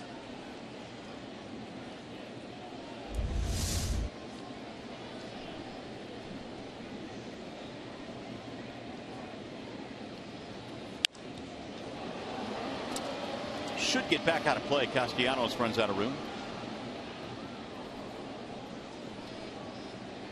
Here's our high-speed pitch, and it's brought to you by Xfinity. Anibal Sanchez has been all the way up to 95 today. He's touched it a couple of times. He's gone as low as 74 with his curveball.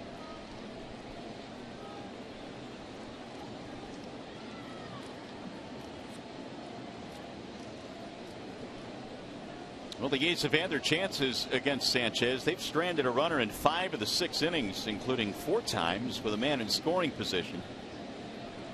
They got their run on a 2-out single by Lowry in the 6th. That's been it. And it was a bloop hit to right field, right center field. Here's the 1-2. Crisp would not chase, and the count evens now 2 balls, 2 strikes.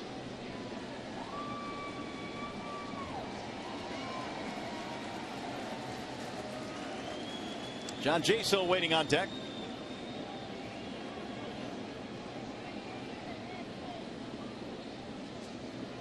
The 2-2. Swing and a miss. Crisp is out, and Avila will throw down a complete strikeout.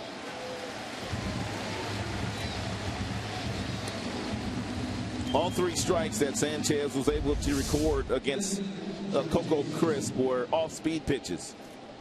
A couple of slow breaking balls and a changeup to finish him off. So Sanchez getting it done in a different way here today. In that loss back in May, he struck out 9 Oakland Athletics, but in this game now just 2.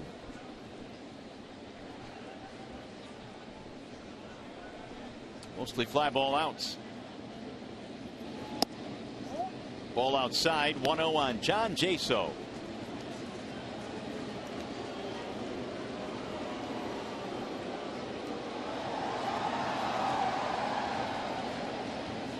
Swing and a miss.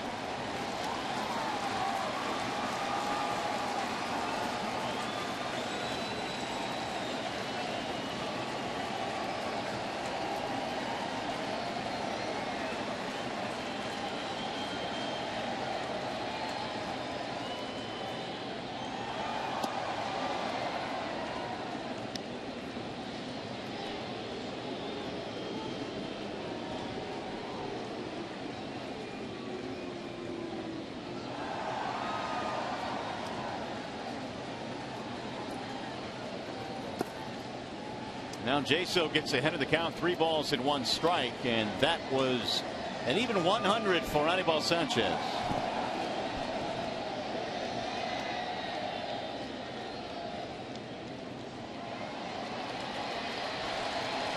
Here's the 3-1.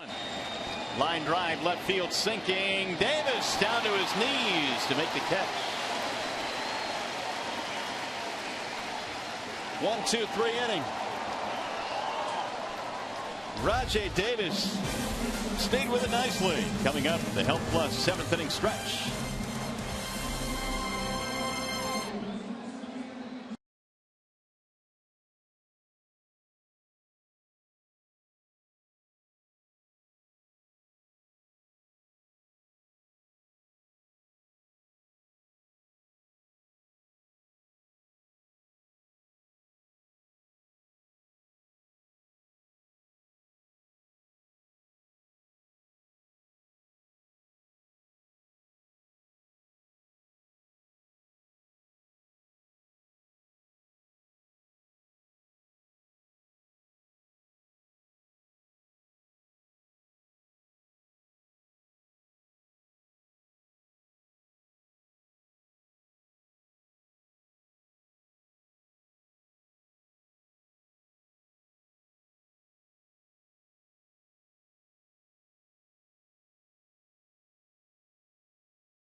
fan photo of the game. Tweet your photo to hashtag Detroit Fan Photo for a chance to be shown in an upcoming game broadcast brought to you by AT&T.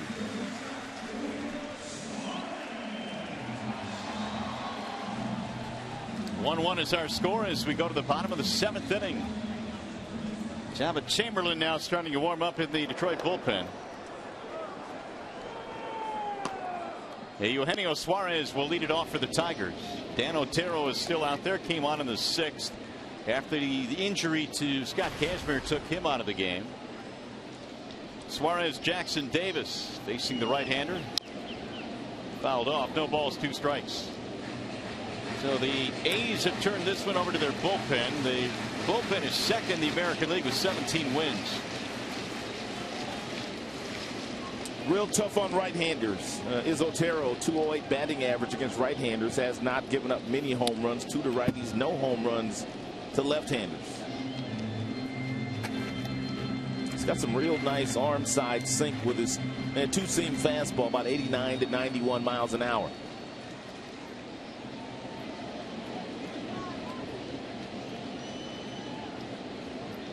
Here's the 1-2. Swing and a miss. Suarez down on strikes, the second time he fans tonight, the first for Otero. Here's that fastball I was just speaking of, the late life that Otero gets arm side on his two-seamer. That's a Rick Porcello type sinker ball there.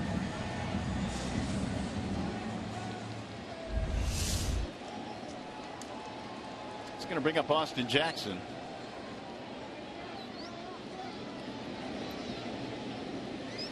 Austin shortening to bunt, and that'll bring Callaspo into third.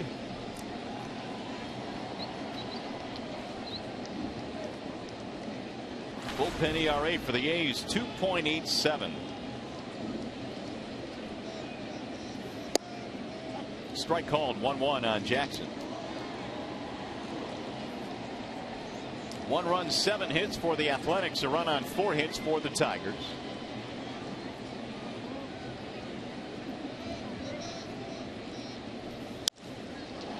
Down the right field line, slicing to the corner, back out of play. Last season, Otero started the season in the minor leagues. He was a closer in AAA. Had quite a few saves before coming to the big leagues on June 14th. His ERA in AAA was under 1. And then he went on to pitch 33 games in the big leagues with a 1.33 ERA out of the A's bullpen.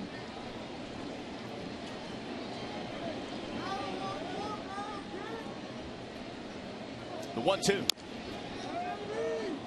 Jackson stays alive. 4 Tigers hits tonight. Kinsler has a single, Cabrera double, and a homer.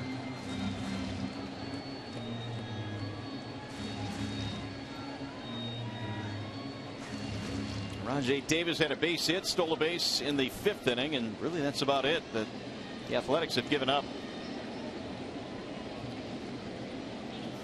Breaking ball rolled toward third. Callaspo has it. And Jackson is out. 2 up, 2 down in the 7th inning. Hey, this Sunday, July the 6th, the Tigers face the Tampa Bay Rays at 8:07. Sunday Kids Day. All kids 14 and under receive a Victor Martinez poster and enjoy free rides on the carousel and the Ferris wheel. Call 866-66-TIGER or visit tigers.com. Here's Rajay Davis.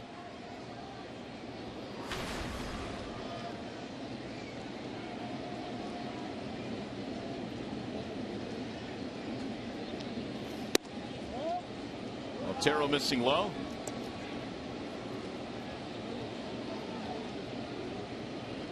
Rajay singled, was picked off, but stole the base back in the 5th. He has fanned the other 2 times, and those 3 at bats against Kazmir.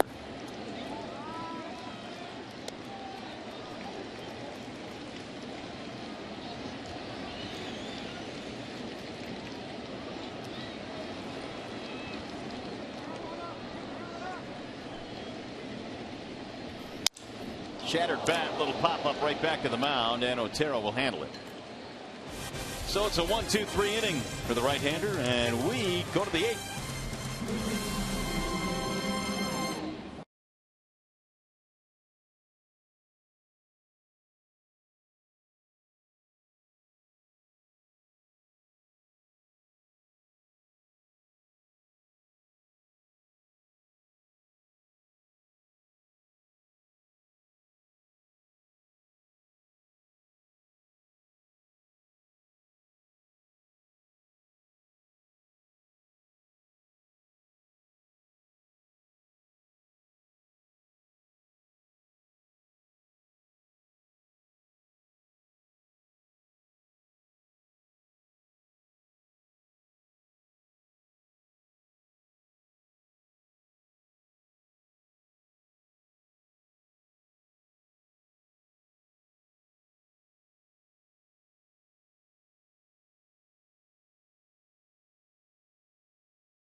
And let's check in with Shannon Hogan, who has more on the current Tigers manager and a former Tigers manager. That's right. We're celebrating the '84 championship team tonight. And Alan Trammell and Brad Ausmus actually played as teammates together back in 1996. That was Tram's last year as a Tiger. And, of course, Brad Ausmus's first year as a Tiger. It was a warm reception on the field before the game. So everybody excited to see each other. The two of them actually spent a fair amount of time together, Mario and Rod, because they both reside down in the San Diego area, so definitely have time for lunch in the off season. I'm sure they talk a lot about baseball and a lot about family and life as well. I'll set it back up to you. All right, Shannon, thank you. I wonder if Tram surfs. I don't think Tram does surf, but he had some very kind words for the Tigers manager Brad Ausmus before the game today. Both guys lived in Del Mar. Tram moved away. I believe Brad still lives in the city of Del Mar. Here is Yoenis Cespedes to lead it off. Sanchez back out there. Strike one on Cespedes. He'll be followed by Moss and Donaldson. Yoenis a single in his last at bat, extending his hitting streak. And he now has hit safely in 14 straight, which, by the way, is a career high.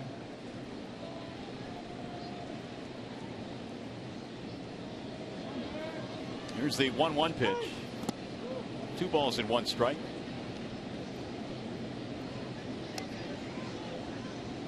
One run, 7 hits for the Athletics, a run on 4 hits for the Tigers. Although Kazmir has since departed the game with an injury, it's all we expected tonight between the 2 starting pitchers. Here's the 2-1. Cespedes swings in a ground ball to short. Suarez just airmails it, throws high, and Cespedes is aboard. So a routine play turns into an E6.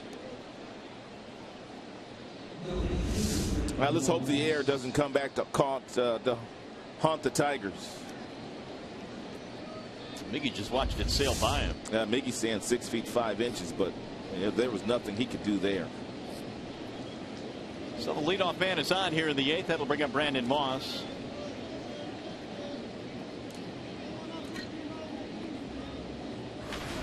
First error of the ball game for the Tigers. Moss a single in 3 at bats in this ball game.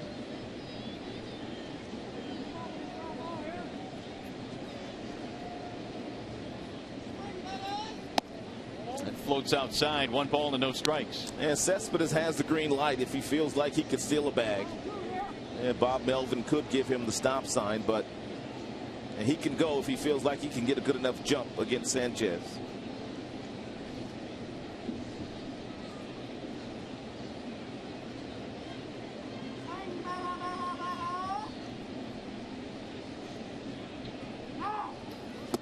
Swing and a miss. 1-1 the count.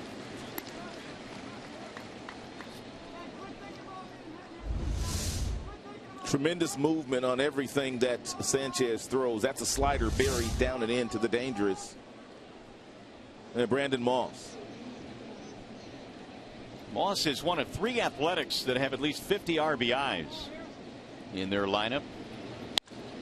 In fact, they're the only team in the majors with 3 50 RBI guys at this time. Cespedes, Donaldson, and Moss have each reached that plateau. Behind in the count here, 1-2.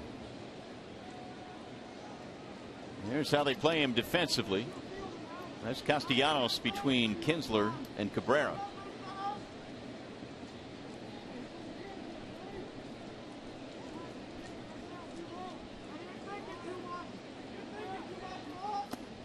Low and away. Thought about offering but didn't. 2 balls, 2 strikes.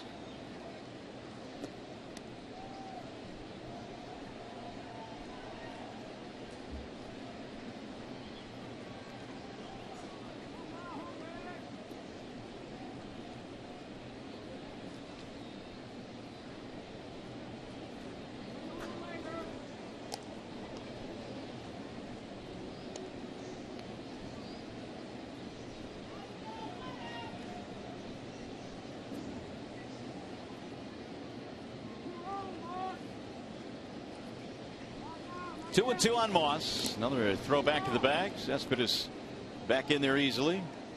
It's a good job by Sanchez. You don't want to forget about Cespedes. You don't want him to think that he could steal a bag here. And if you give Avila time to throw, he has thrown out plenty of base runners this year. The key is you have to give Alex time.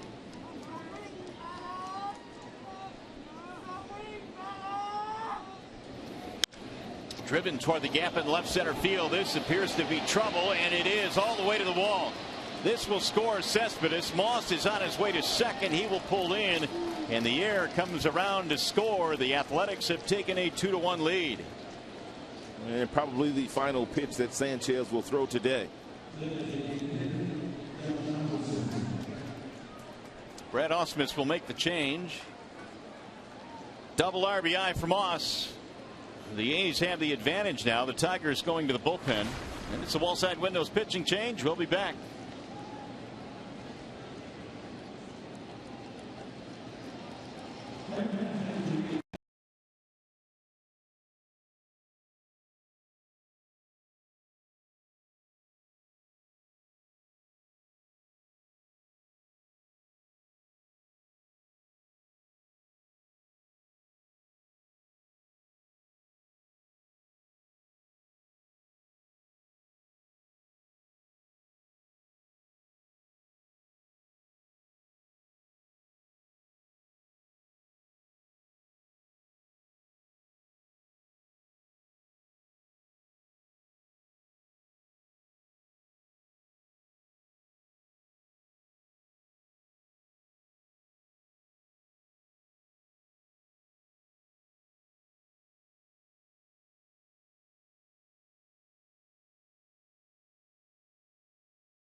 The eighth. Let's take a look at Anibal Sanchez's night. A lot of pop-ups off the Oakland Athletics bats here today. Lots of ground balls. He really didn't allow them to barrel up a whole lot here today. Just a couple of strikeouts, which kept him into this game, into the eighth inning. He did a very nice job. Gave up a couple of runs. One on a bloop single by Jed Lowry, and also you just witnessed the big hit. That was by Brandon Moss into the left center field gap to drive in Cespedes, who had reached on an air by Suarez. And so Moss picks up his 60th RBI. Here are the final numbers. Well, again, they're not final. Here are the numbers on Sanchez. One thing when Sanchez does pitch for the Tigers, I mean, last time they scored quite a few runs for him, but by and large, he does not get a lot of run support. That's the case again here tonight. So the Tigers going to have to come back. Jabba Chamberlain now is the Tiger bullpen pitcher. He's got a job to do here against Donaldson. Donaldson very dangerous on pitches inside. Therefore, Jabba needs to use his breaking ball, whether it be the slider or the curveball and the fastball, away from Josh Donaldson. So the runner at second, Moss, still the property of Anibal Sanchez, as Donaldson stands in there 0 for 3. Chamberlain replacing Sanchez here in the eighth.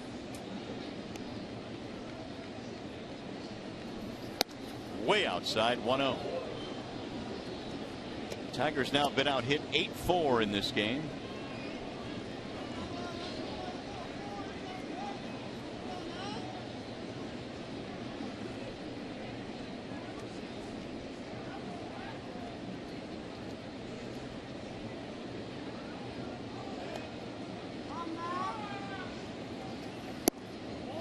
Donaldson, when we saw him earlier in the year, was really hitting the ball well, but then June approached, and he had a stretch here in the month of June in which he was 0 for 33. But with these situations, 307 with a man in scoring position this year. And because he was struggling offensively, He took it to the defensive side. He's made 15 errors this year. Way outside, and now the count goes to 3-0.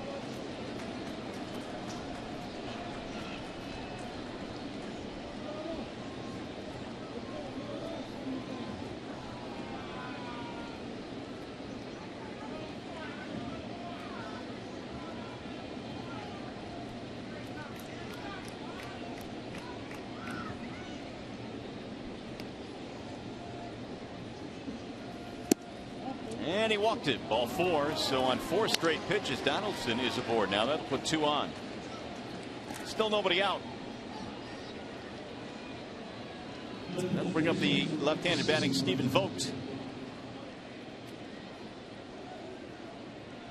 This will be the first meeting between these two.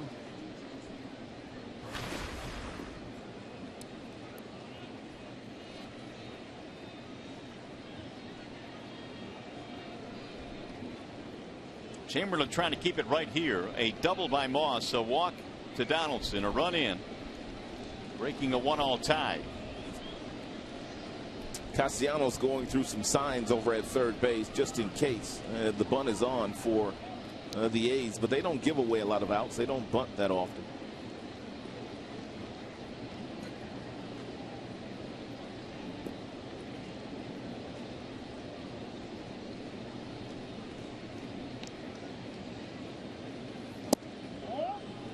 Ball 1 now to Stephen Vogt. Jabba has not thrown a strike yet. However, Mr. Foxtrax disagrees.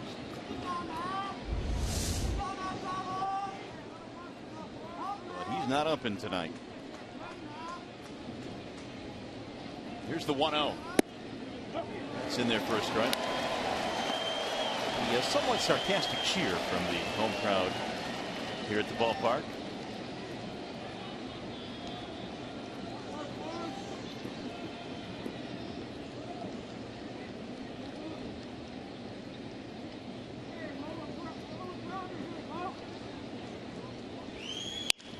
There's a base hit right field. Moss coming at third. They stop him there, and now the A's have him loaded with nobody out and a run in. It's the 3rd hit of the night for Stephen Vogt. Now Jeff Jones coming out. So the plot thickens here in the 8th inning, where the A's are looking for much more than the one that they have scored already.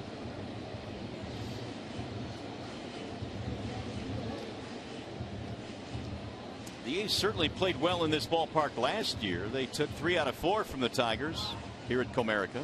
Tigers got lucky just to win the one game that they did win. Walk-off fashion. Torrey Hunter hit a big home run really late in that game against their closer at the time, Grant Balfour.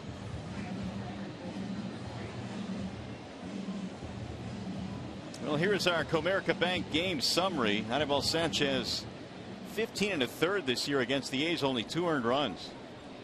Cabrera's hit a homer in this ball game tonight, and neither team really all that good with men in scoring position. So the infield coming in a couple of steps here as Jed Lowry stands in.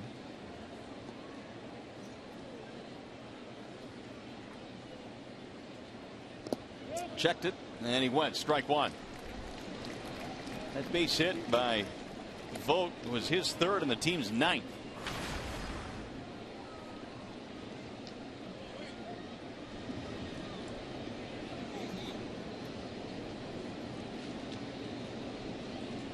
They've got Moss, the runner, at 3rd, Donaldson at 2nd, Vogt at 1st.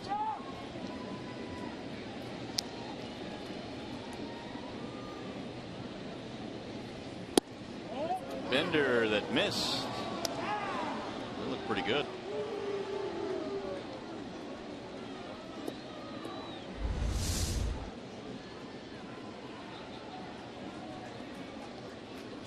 Looked like the top edge of the strike zone. Didn't get the call, though, from Mike DeMuro. No doubt. Looked like a strike.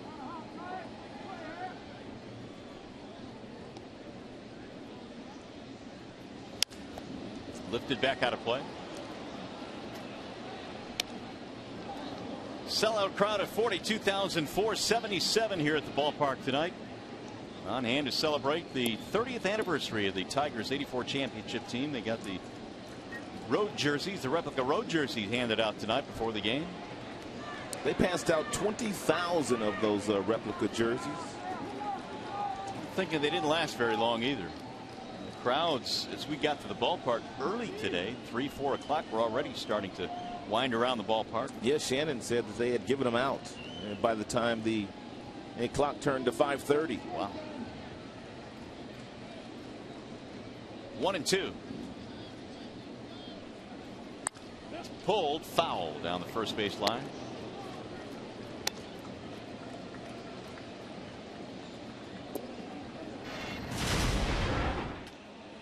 This was earlier today. And fans standing in line. This was 4:45 this afternoon.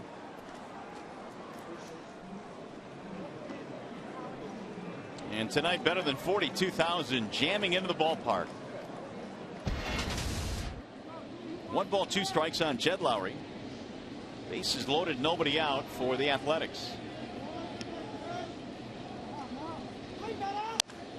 Popped up. See if this stays in play. Cabrera drifting. And it's back out of play. That would have been a big out. Roll 1 behind the dugout.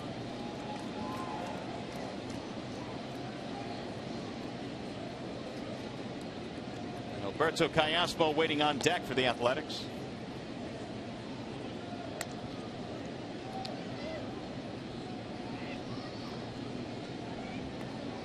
Sanchez allowed a ground ball to Cespedes that was thrown away, and a routine play by Suarez, and then he gave up the double to Brandon Moss to drive in a run. Luke Gregerson has been loosening in the Oakland bullpen.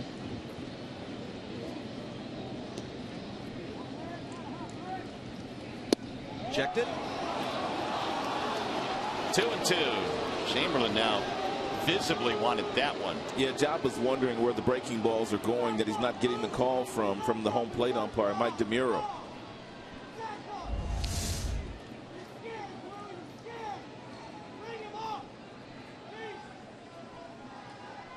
Again at the top of the strike zone, you see Avila trying to snatch it down. There's the 2-2 instead. Lowry steps out and Avila goes out to the mound.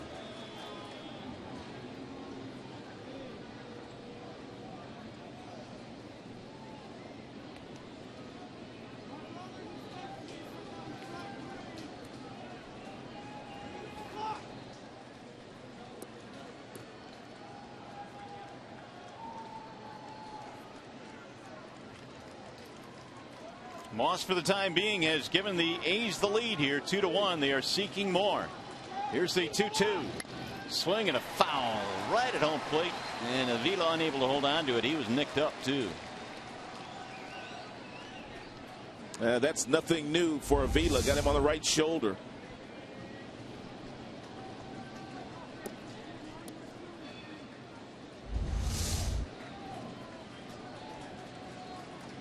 Two and two, the count stays.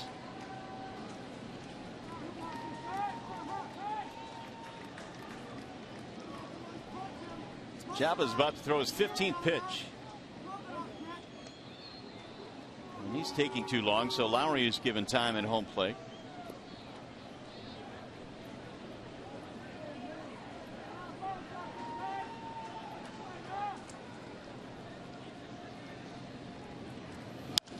Driven to left field, sinking, and a base hit.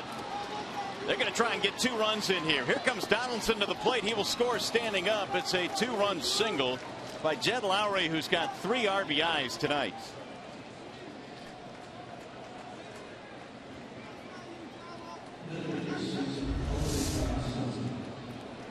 And Lowry knew he was bound to get a fastball because Jaba continued to miss with the breaking ball, or he wasn't getting the calls from the home plate umpire. He waited patiently for that fastball. Donaldson, who was on second base, got a great break and a great read on that line drive, able to score rather easily. So Brad Ausmus coming out. He's going to go out there and get Jaba Chamberlain. 15-pitch effort, unable to get an out. Phil Koch will come in to face Alberto Callaspo, and we'll be back.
Play here in the 8th, still nobody out, and Oakland with 3 runs in. They will face a new pitcher for the Tigers. It'll be the left-hander Phil Koch. Phil Koch, last 10, 12 games or so, has been pitching some really good baseball. You can see the last 5, no earned runs, 5 strikeouts for Phil Koch.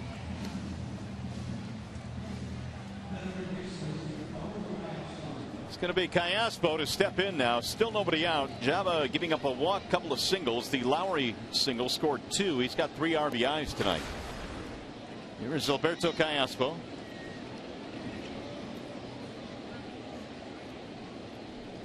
Vogt and Lowry, the base runners. Now Callaspo, who is 0 for 3. In best case scenario, ground ball off the bat of Callaspo. He's grounded into 13 double plays this season. That'll go foul. 0-1. The ball has been coming out of Phil Koch's hand very nicely. His fastball's been clocked at 95, 96.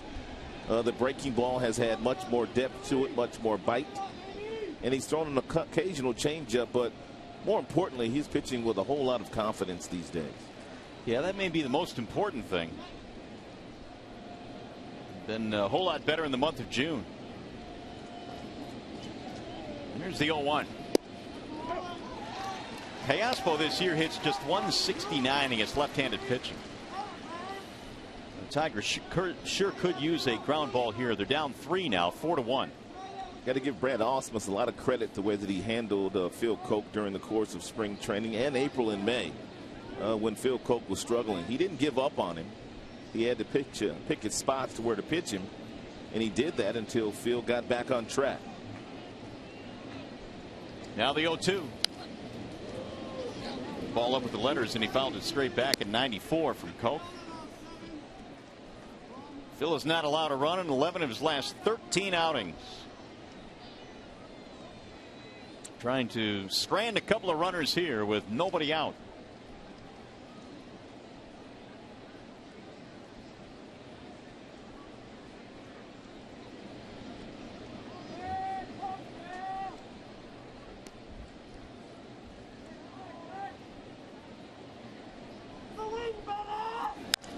Ground ball toward third. Castellanos tags the bag 1. They go to second and almost a triple play. They get the twin killing. That is huge. 2 gone. Had that ball been hit a little bit harder to Castellanos, they would have gotten the triple play. Castellanos doesn't run well. Nice feed over to Ian Kinsler. Kinsler turns it over on his way to Miguel Cabrera, but Callaspo well past the bag. 14th double play now that Callaspo is hit into.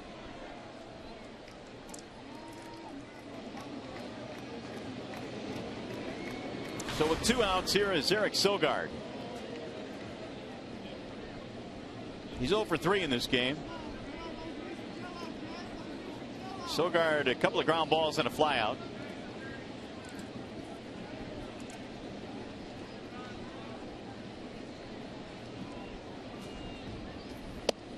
Way outside. Avila knocks it down, but the runner will not advance. Tigers going to have some heavy hitters coming up in the bottom of the 8th. Kinsler, Cabrera, Martinez.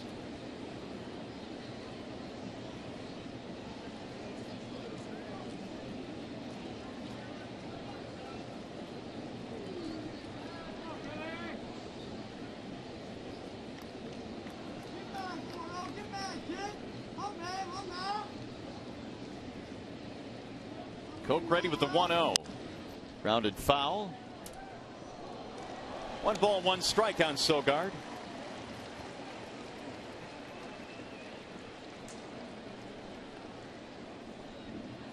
The Athletics this year have had really an astounding run differential. A run differential of 135.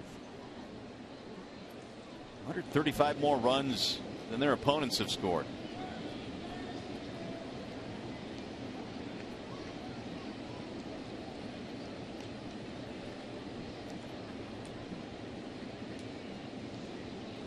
A lot has been made about their starting pitching, and deservedly so, because numbers wise they are at the top in ERA, but the offense has found a way to be efficient. They don't strike out a lot. They walk a lot. They get big hits. They hit the ball out of the ballpark. They've got a unique platoon system. This is not a lineup, when you look at it up and down, you would say it leads the majors in runs scored, but it is. Ground ball right side. Kinsler scoops it up, and that is going to be that. So Phil Coe comes in, does a terrific job. However, the A's get 3.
MLB.com at bat on your favorite mobile phone or tablet. Get live look-ins, instant replay, scores, stats, audio, and a whole lot more.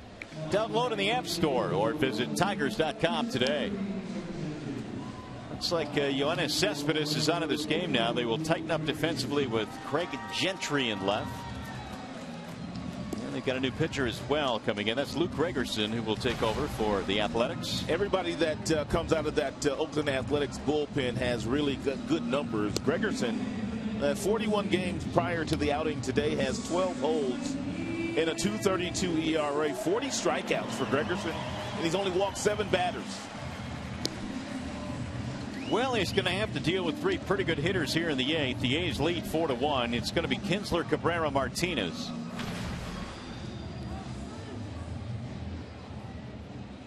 Ian had a single against the starter Kazmir back in the 3rd. Kazmir had to leave with an apparent side injury. That was back in the 6th inning. Otero came on and pitched an inning and 2/3 scoreless, and now Gregerson.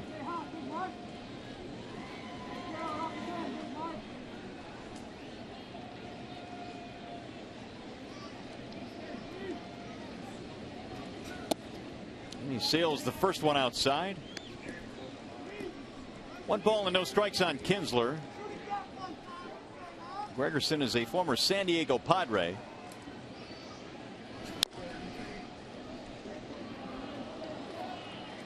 Last 5 years in San Diego. The Athletics gave up Seth Smith, an outfielder, to get Gregerson and bolster their bullpen.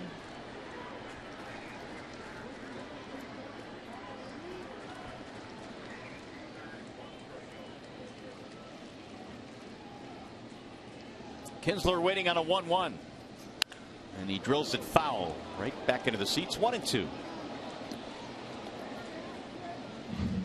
Only 4 Tigers hits in this contest, and their only run coming on the strength of the Miguel Cabrera home run back in the 6th.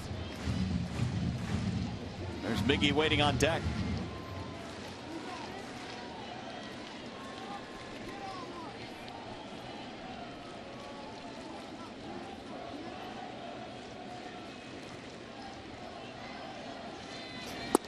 Kinsler checked his swing. Didn't go. And so says Mike Estabrook.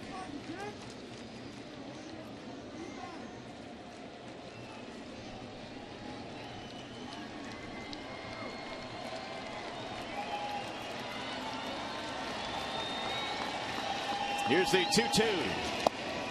Low, 3 balls, 2 strikes. Tigers need some base runners. Again, this bullpen for the A's has been one of the best in the American League. 2nd best ERA. Crowd trying to lend some support. Here's the 3-2. And he walked in, ball 4. Leadoff man is on. That's a good start. That'll bring up Miguel Cabrera. Well, the Tigers combined for 3 or more home runs. Bring a copy of the box score to a participating Arby's location tomorrow and get a free small order of curly fries. And Miggy already has one tonight. He hit that against Scott Kazmir. It was a changeup that stayed up. One of the few mistakes Kazmir made in the game before departing with an apparent leg injury. And Miguel Cabrera hits it into the Oakland Athletics bullpen. Also a double to go with his home run tonight. And he sends a ground ball to third. Callaspo to second. 1 and a double play. Hit it hard right at Alberto Callaspo, twin killing. 2 outs in the 8th. Now JD Martinez.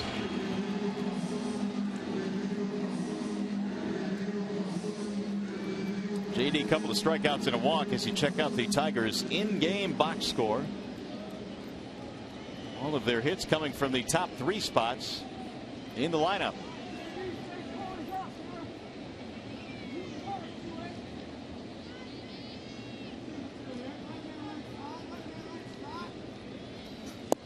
There's a strike called on JD. Victor Martinez was originally in the lineup tonight. JD had the night off, but Martinez experiencing some soreness in his side, so he was a late scratch.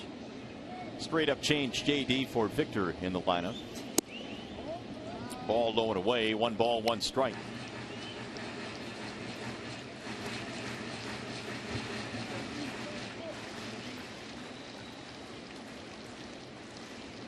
Four runs, 10 hits for the A's. A run on 4 hits for the Tigers. Here's the 1-1. 2 balls, 1 strike.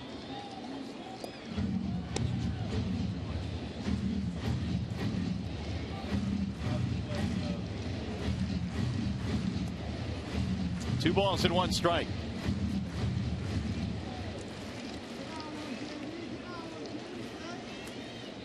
Gregerson replacing Otero.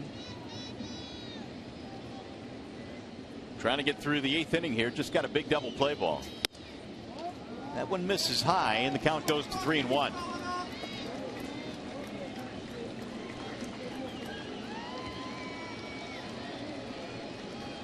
There's Torrey waiting on deck.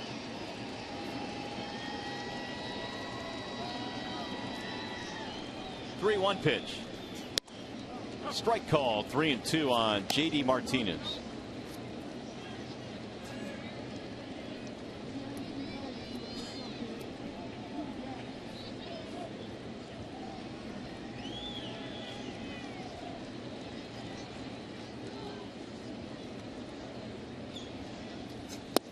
And he walked him, so Gregerson walks his 2nd in the inning. And we told you coming into the game today, in all the outings that Gregerson has had this year, he's only walked 7 batters, so 2 today in 41st outing is rare for Luke.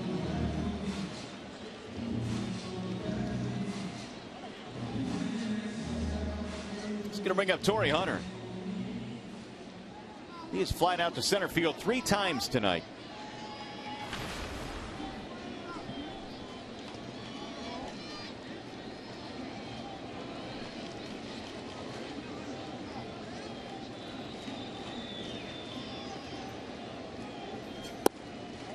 One and 0.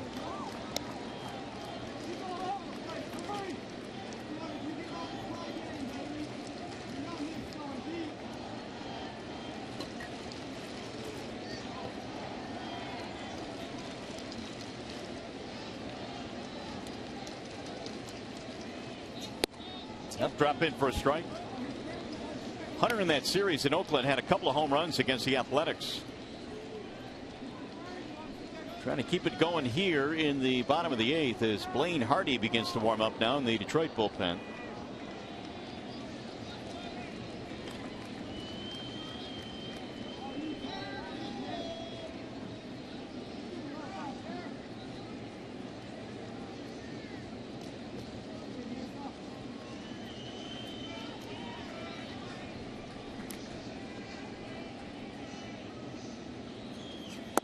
Torrey showing bunt. He offered at it. He's down to the count now. 1 ball, 2 strikes.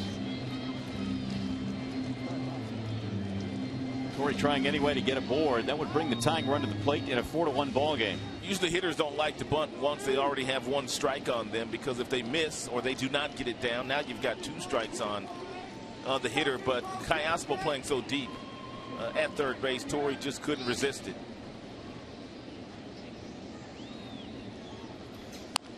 Off the end of the bat, right to the first baseman. Vogt will tag the bag for the out. That'll end the inning. No runs, couple of walks, 1 left.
As we go to the 9th inning, 4-1 is our score. The Athletics have 4 runs, 10 hits. Tigers have managed only 4 hits in the game. The home run by Cabrera, that has been it pretty much. We have a new pitcher now for Detroit. It'll be left-hander Blaine Hardy. And Blaine Hardy has a fastball that's clocked anywhere from 89 to 91 miles an hour. He's got a really good breaking ball when he buries it away from the left-handers down into the right-handers. He's already logged 8 in the 3rd inning since being recalled from the minor leagues.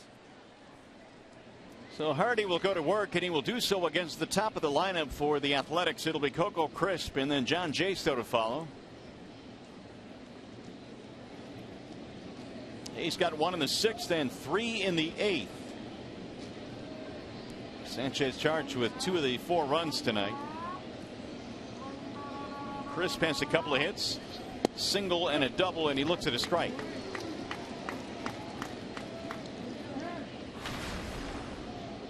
Same 2 teams tomorrow evening. Tigers and A's have a 3-gamer here. It's going to be Porcello and Brad Mills. And Verlander and Chavez will close it out on Wednesday. There's a wave and a miss. Porcello coming off of his first complete game shutout of his major league career against the Texas Rangers. And while the team was in Arlington, he was sensational that night. Awfully fun to watch him pitch that game in that ballpark. His sinker was lethal. 15 ground ball outs for Rick Porcello, his last outing. Here's the 0-2. 1 ball, 2 strikes.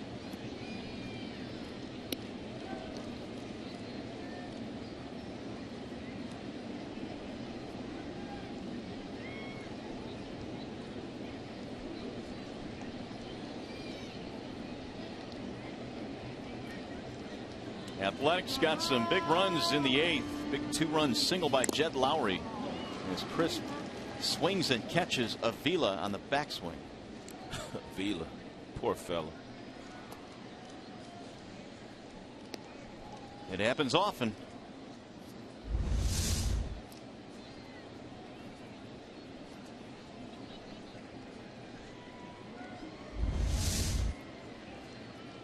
One and two the count.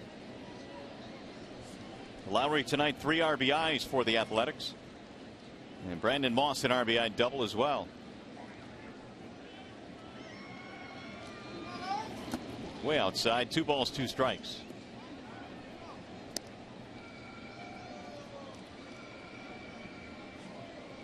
There's Jaso waiting on deck.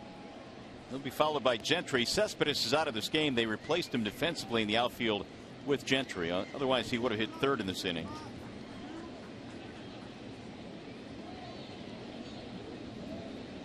And the 2-2. Got him. Strike 3. Chris knew it, and he is out of there.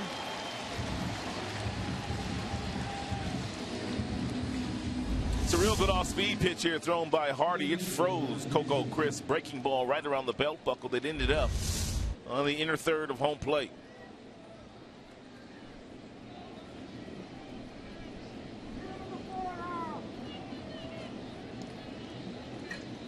Here's John Jaso.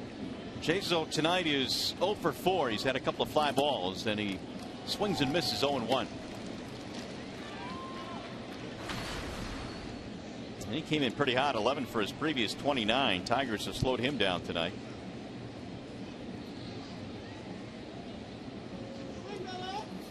Check swing. Did he go? The appeal did not. And for the most part this year, Bob Melvin's carried 3 catchers, and all 3 have had pretty good years. And Derek Norris, Vogt, Jaso in the contest here this evening.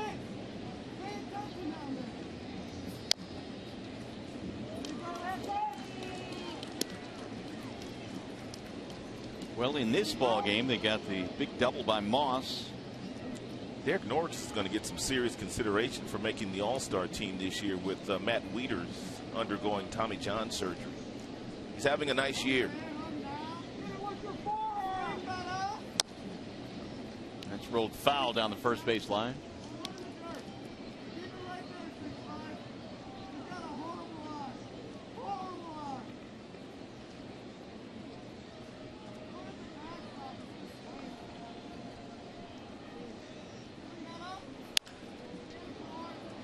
Toward left field in the air. Rajay Davis under it. It'll be the second out of the inning. Here's the upcoming pitching matchup presented by the Office of Michigan Highway Safety. And it's going to be Brad Mills and Rick Porcello tomorrow. And Porcello looking for his 11th victory of the season against just 4 losses and a sparkling ERA of 3.41.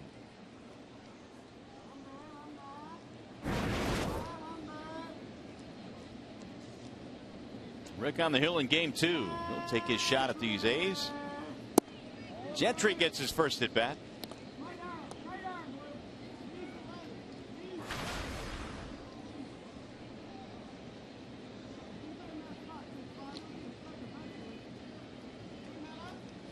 Swing and a miss. Now the count is 1 ball, 1 strike. Gentry, nice pickup for the Oakland Athletics.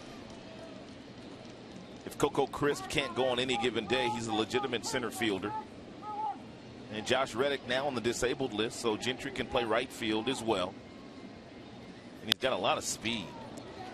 That one is picked right before it hit the dirt. 1-2-3 inning. Tigers coming up in the bottom of the 9th against Sean Doolittle.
4-1 lead for the Athletics. Here is the Call Sam call to the game, and for that we bring you back to Game 5 of the 1984 World Series.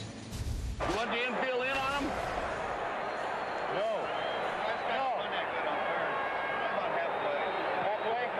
Where you going? I mean, I've got to cut out. I got to cut. You mean you're talking about striking him out? Yeah. He don't want to walk you. Yeah, he don't want to walk you. We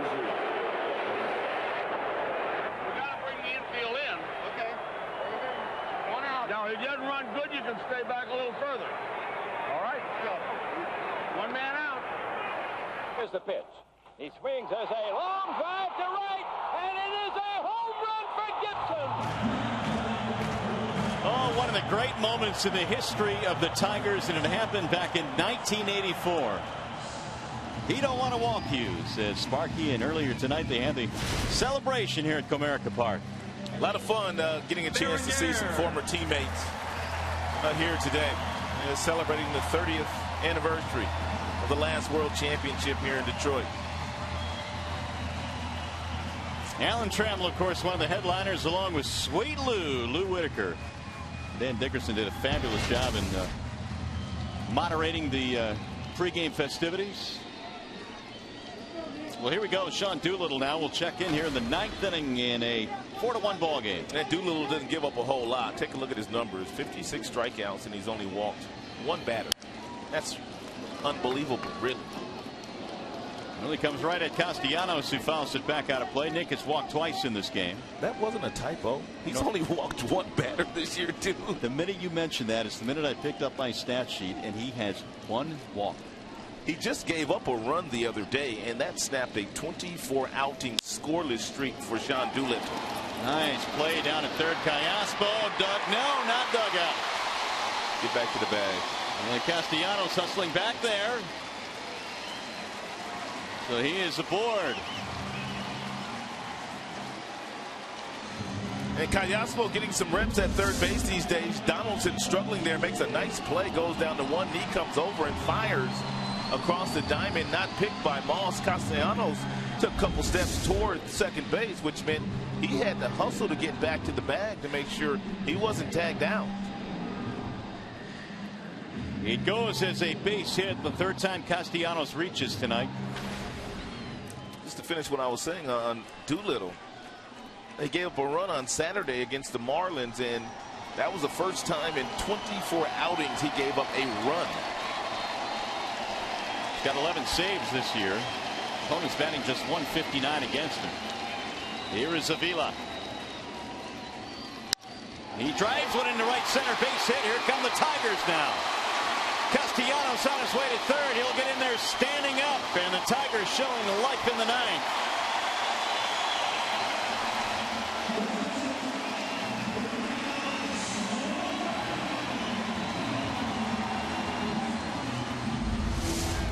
And Doolittle trying to bully Avila with a fastball. Avila pulled his hands in nicely. You can see Castellanos reading the play all the way, looking at Chris, and knowing that Chris doesn't have a strong throwing arm. He didn't need the third base coach, Dave Clark, to tell him whether he could get to third or not. He made the decision on his own. 2 on, nobody out. Doolittle facing Eugenio Suarez.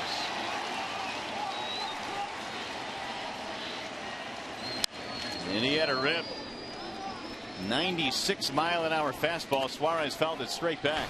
And we talked about the fact that Victor Martinez did not start in the game today with a sore side, but you wonder if he could give the club one at bat today if they need him.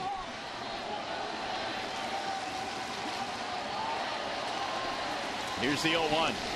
Swing and a miss, 0-2. Few have gotten to Doolittle this year. The Tigers trying to do it here in the ninth.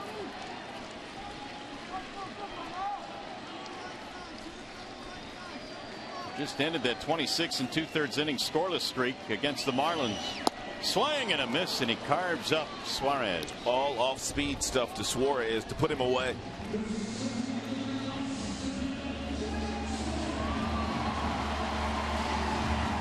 Now here is Austin Jackson.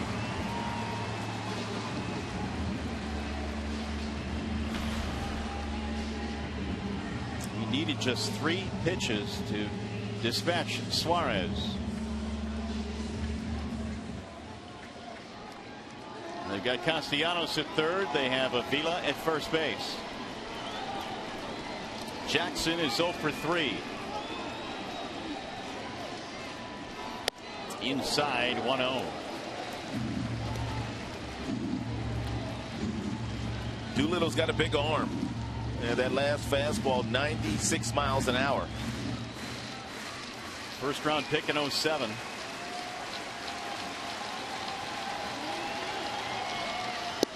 And it's in there for a strike. 1-1. Straight over the top. And here it is. Hit it.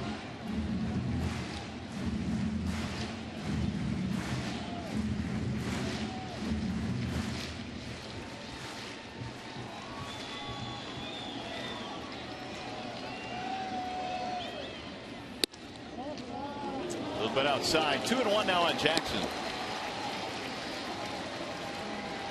Doolittle began his career as a position player. Transition in 2011. Grounded foul. Now the count evens at 2-2.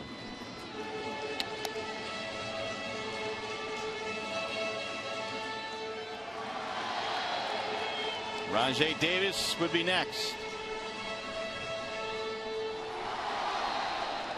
4-1 Oakland. They got 3 in the 8th inning to break the 1-1 tie.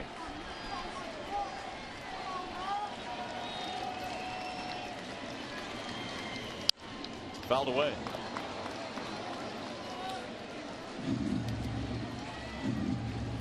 Boy, it's really helped Jackson to come up with a big knock here. He is 0 for his last 14.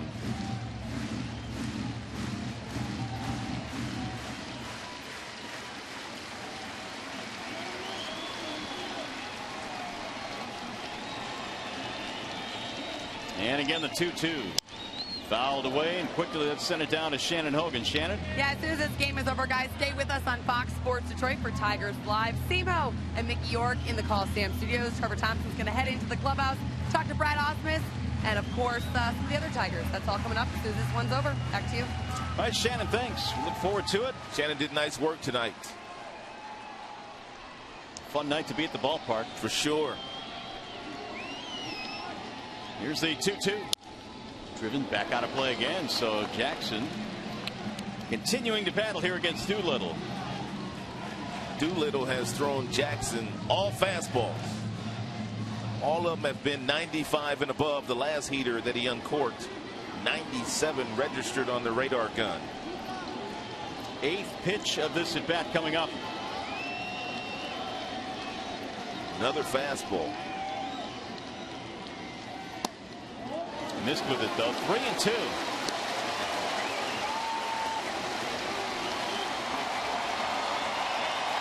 Here comes the crowd now. Itching for a Tigers comeback tonight. 42,000 strong.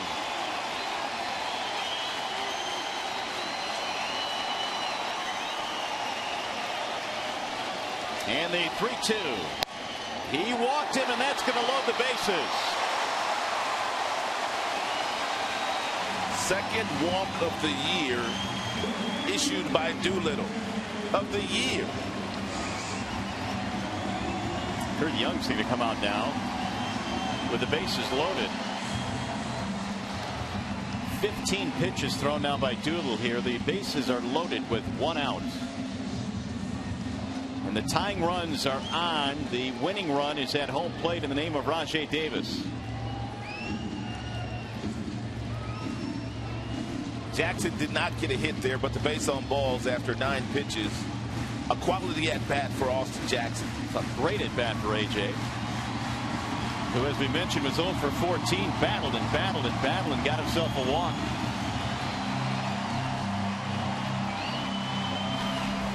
Now Davis a single in his at bats tonight. He is .355 career with them loaded. If you're Davis, you're on that on deck circle. You know about how hard that fastball's coming in. Oh, good breaking ball there. Did not go. But sometimes by standing in the on deck circle where he was after watching 9 fastballs, all mid-90s fastballs, you can sit on the on-deck circle and pretty much time by the time that ball's going to get to home plate. Let's hope Rajay's done that. Driven in the air toward left field. That ball is deep. That ball is way back. And it's a game winner. He walked him off. Grand slam home run. Rajay Davis.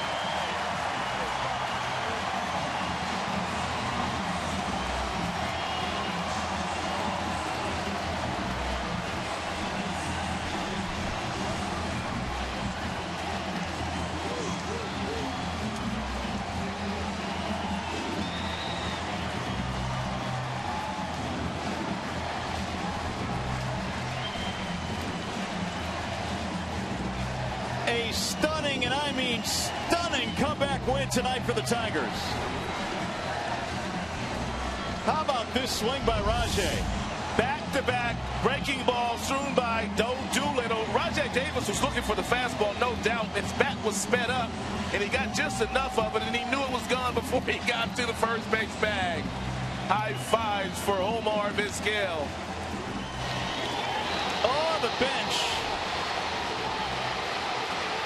Yes, sir, it's gone. What a fitting ending to a night in which we celebrate the 1984 champs.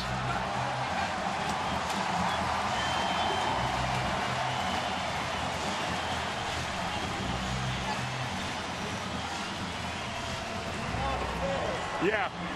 All right. Let's send it down to Trevor Thompson. He's standing by with Rajay Davis. He looked cold, too. He's a little wet. Cool? No, cold. I know Rajay's cold, too, but I know that's got to feel good, Rajay. No, that felt great, actually. You know, just got a good pitch to hit, and we were able to take care of it. Have you ever had a walk-off this dramatic, a walk-off grand slam, ever? No, I can't say I have, but this is definitely something I will remember forever. Tell me how much you think that picks up your team to start this homestand and win it in a fashion like this. Well, this is a great team. Oakland is a good team. They pitched well today. We were fighting until the end. Austin Jackson watched 9 fastballs fly by before he took a walk to load up the bases. Does that give you time to time Doolittle, maybe get a sense of what he was throwing? Well, I was trying to get my timing over there. Jackson had a great at bat, just set up the table, and I'm just thankful for a mistake. Lend a little more perspective to the at bat that Austin had setting up yours. Well, Jackson's been seeing the ball good last few games. You know, he might not have had success, but he's been having good at bats, and that was just another good at bat. Tell me about the never say die attitude of your team coming into the bottom of the 9th here, down 3 runs. Well, that's exciting. I mean, this is our team. This is what we play for, and then we have the great fans, you know, who stayed and stuck with us. You know, this is awesome. Rajay Davis's 6th home run of the season, his biggest by far of the year. Mario, back to you. All right, Trev, thanks. Man, oh man, this crowd is fired up. So is Rajay Davis. I know they're a little bit wet down, but that's okay. Trev always seems to get wet down there when he's on the sideline. He's got the big moments. You got to know those things are coming by now. It was a big moment tonight. Walk-off grand slam. Oh, what a feeling for Davis.